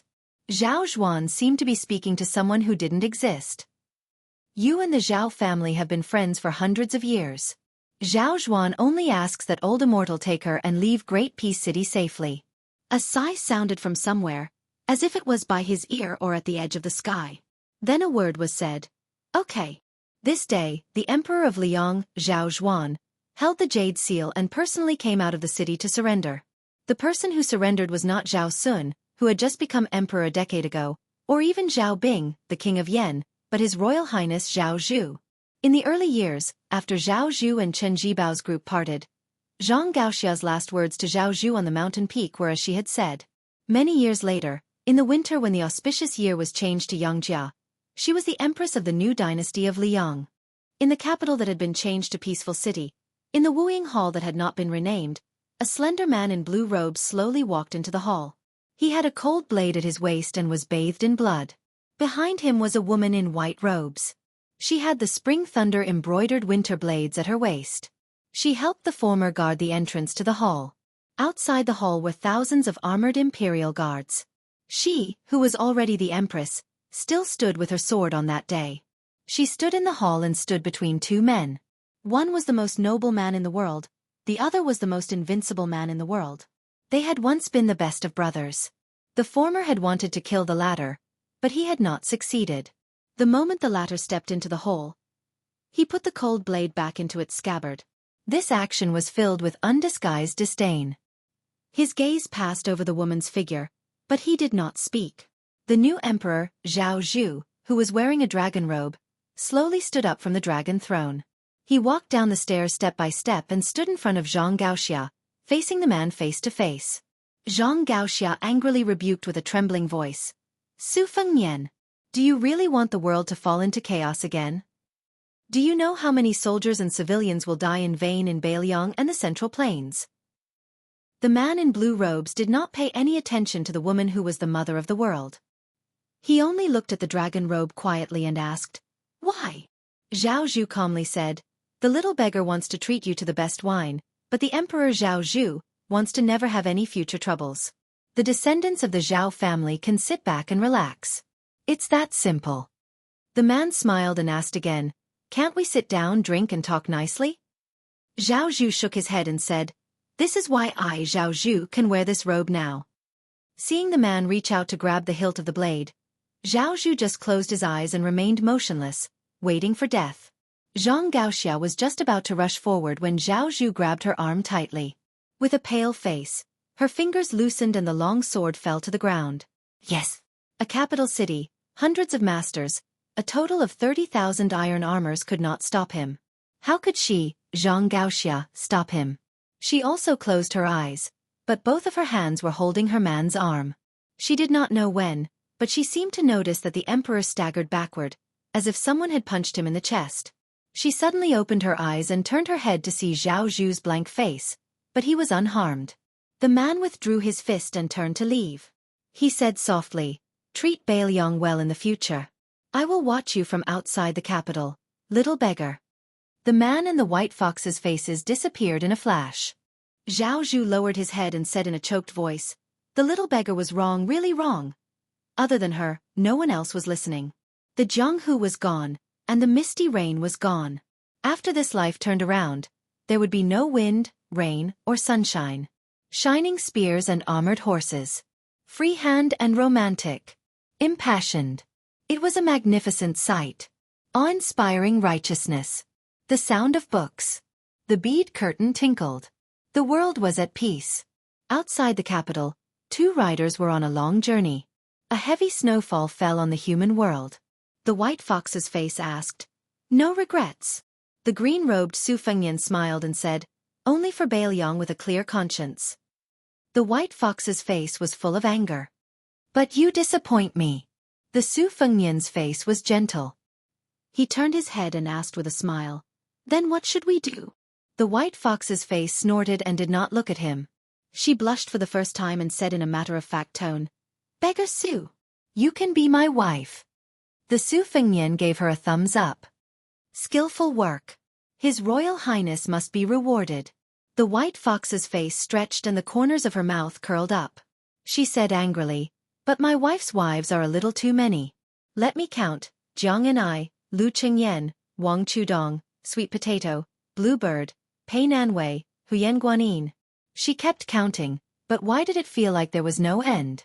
Someone looked up at the sky. What a heavy snowfall. It seems to be about the same size as when we first met back then. She held back her laughter and also looked up. She sighed softly and said, "Yes." In the heavy snow. Compared to the embroidered winter back then, there was the spring thunder. Now, there was a cold knife. The Jianghu in the snow started with them and ended with them. A good beginning and a good ending. ####. In the end, Zhang Xiao served the wine. There was a small town. Perhaps because it was too far away, it escaped the smoke of spring and autumn in the early years. This time, it escaped the flames of war in the Central Plains. From beginning to end, there was no sound of the cavalry in the novel or the clanging of the armor in the storyteller's mouth. As the dust settled on the side of Great Peace City, the chaotic presence suddenly disappeared, and an even grander presence of a prosperous era arrived.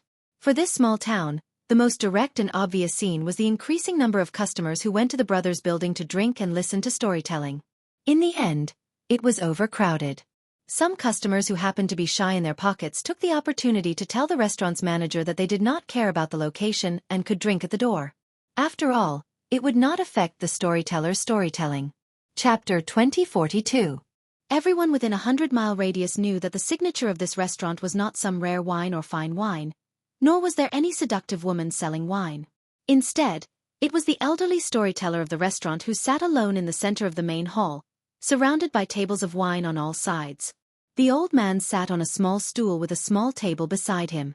There was a gavel on the table, 2 or 3 pots of wine, a large white bowl, and a plate of peanuts. That was all. After noon, when the guests at the table had cleared away the dishes and replaced them with wine pots, jars, and bowls of various sizes, the storyteller slowly walked out from the back hall. The old man was still more than 20 steps away from the table. He had not even opened his mouth, but he had already attracted earth-shattering cheers from the entire 2 floors of the restaurant. The old man raised his clenched fists high in the air to greet all directions. The loud cheers in the restaurant rose and fell one after another. What a lively and bustling scene. The storyteller, who had taken advantage of the situation, waved his sleeves and sat on the small stool like an expert. He pretended to straighten his clothes and sat still. Only then did he reach out to grab the gavel and heavily knock it on the table. He said loudly, At the end of the previous report, it was said that the Second Battle of Liangmang was imminent. 18 great grandmasters of the Central Plains would come together. The old man grabbed and put down the gavel again. He suddenly knocked the gavel on the table again. The old man said in a deep voice full of energy, "The rise and fall of 1,000 years, the affairs of the military and the state, are the most troublesome to think about. The most troublesome." At this moment, a listener laughed loudly and asked, "At the end of the previous report, you old man, you kept us in suspense. You said that Zhang Feilong hero Zhang, who is known as the layman of Bianjing in Jianghu, asked our king of Baliang for advice on how to deal with the fairies and heroines. What did the king of Baliang say?" "We're all waiting." "Everyone, don't you think so?" Up and down the restaurant, dozens of tables of guests roared in agreement. Many of the Jianghu heroes who had placed their swords and sabers on the table began to boo. Many young wanderers even whistled with all their might. The storyteller was obviously already familiar with this scene. He calmly poured himself a bowl of wine and slurped it down with relish. In fact, at the end of each storytelling, keeping the audience in suspense and shaking the burden was the secret skill that the shopkeeper of this restaurant had taught the old man. Only by keeping the audience in suspense could there be repeat customers. After the old man leisurely put down the bowl of wine, he smiled and said, "If you hadn't mentioned it, this old man would have forgotten about it. Don't be impatient. Let this old man slowly tell you about it. Dealing with people was a form of knowledge. If a fledgling young hero of Jianghu got to know those high and mighty beautiful fairies, it would be even more of a learning process. There were 2 types of heroines in the world. One type was Xianxia of the Great Snow Plateau, and Jianghu Dao Manor Master Tong Shanquan. They were as rare as phoenix feathers and unicorn horns. They could be counted on one's fingers. I'm afraid even if you wandered north and south of the Yangtze River, you still could not find one. This old man did not know how to deal with them, but there was another type. In the past, the king of Baliang taught Zhang Feilong, Zhang Duxia exactly like this. The king of Baliang, his old senior, said so. Everyone, please listen carefully. This kind of priceless advice, if you miss this village, there won't be another shop like this. All right, looking at the old man holding the wine bowl sideways, he couldn't be more familiar with it. We have to fork out the money again. Sure enough, there were 2 delicate and pretty waitresses from the restaurant who had already arrived between the tables. They didn't ask for money, but instead carried a wooden board with a dozen or so bottles of expensive wine on it. They didn't ask for anyone to buy them, and whoever liked to drink could take them for themselves. In the beginning, when the restaurant played this trick, no one was willing to accept it. It was just that they could not stand the old storyteller who shamelessly refused to tell the story when no one took the wine. Now, the customers of the restaurant were already used to it. They were too lazy to care about the small amount of money. They just had to pay out of their own pockets. Anyway, the old men who came here did not lack money. What's more, if you took the wine today, he would pay for it tomorrow, and the day after tomorrow, he would change to someone else to pretend to be fat. In the end, both the seller and the buyer were satisfied. However, the owner of the restaurant was really wicked. He could even think of such a cheap trick. Fortunately, the restaurant was smart enough to grasp people's hearts. They knew that this kind of thing should not be done more than 3 times. Generally, they would only do it once at the beginning and once at the end. It was not annoying. Over time, it became an unwritten rule of the restaurant. It even became one of the characteristics of the restaurant. The 20 small pots of wine that the 2 waitresses carried were quickly taken away by the guests. The storyteller then continued. The Northwest King said to our hero Zhang that it is actually fun to fight with those fake female heroes and fake fairies. According to the king, first of all, you must remember that you must not surrender before fighting. You must not feel that you are inferior to others, and that those fairies and heroines are naturally superior. You must tell yourself that no matter how beautiful and charming those women in front of you are, no matter how arrogant and cold they are, they still have to eat, drink, and go to the toilet. After eating onion, garlic, and fish, they still have to fart. First, the whole restaurant was stunned. Then, there was a thunderous applause. These words really made people feel enlightened. On the second floor, a smiling man was lying on the railing. On his left was a little girl standing on tiptoe, and on his right was a little boy squatting. The 2 children had a small wooden sword hanging from their waists. This man was the shopkeeper of this restaurant. He used to be a waiter here. After a few years as a waiter, He quickly bought the entire restaurant from the old shopkeeper. His business was doing very well and was growing by the day. It was said that the previous shopkeeper, who had gone to the capital city to buy a house for his retirement, had received at least 300 taels of silver from last year's dividends at the beginning of spring. This new shopkeeper had been a popular figure in this small town for the past 2 years. He was very capable and had a very good relationship with many scholars who had obtained the title of Xianxia. Otherwise, why would high-ranking officials like the county magistrate and the registrar come here to drink every now and then? Other restaurants could not invite these two great bodhisattvas. Even if they spent money, they could not.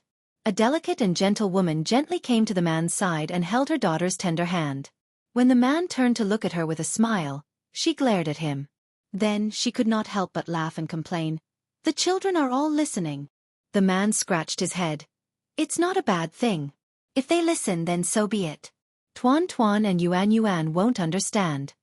Unexpectedly, the little boy squatting at the man's feet raised his head and said, "Father, what's there to not understand about squatting in the latrine?" The little boy was glared at by his mother and made a face. He quickly retracted his head and continued to watch the bustling scene on the first floor. This innate cleverness must have been inherited from his father. The woman lowered her voice and asked with a smile, "Could this be said by the Northwest Prince himself? Don't tell me that you made old Mr. Liu up to deceive me?"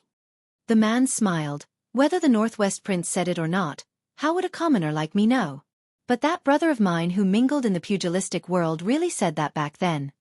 The woman said helplessly, "I've heard you talk about it for so many years, but I don't see him coming here as a guest." The man's eyes were clear as he said, "He will come. No matter how well he mingles in the pugilistic world, he will remember me as his brother. No matter how badly he mingles in the pugilistic world, all the more he should come here. There's no shortage of places for him to eat, drink, and sleep." The man suddenly felt a little nervous and whispered, "Wife, if that day really comes, you can't despise my brother. This is the only thing I'll do in my life." The woman was a little angry. "What nonsense are you talking about? Am I that kind of person?" The man smiled brightly and narrowed his eyes. "I knew it. Out of all the women in the world, my wife is the best." She said angrily, "The children are all here, but you don't act like a father." The little boy at the man's feet sighed and shook his head. He imitated his father's catchphrase and sighed, "I'm very depressed right now." The man laughed loudly. The woman reached out and gently pinched his arm. "Look, he learned it from you." The little girl said timidly, "Father, ever since Grandpa Lu got drunk and said it once, Tuan Tuan has been asking people where the crotch is." This time, the woman pinched his arm even harder. The man grimaced, turned around, bent down, and gave his son a chestnut. "It's all because you learned bad things from your Uncle Xiaoyan. You don't know how to learn from your father." The little boy hugged his head and looked up aggrieved. "Father, when will Uncle Xiaoyan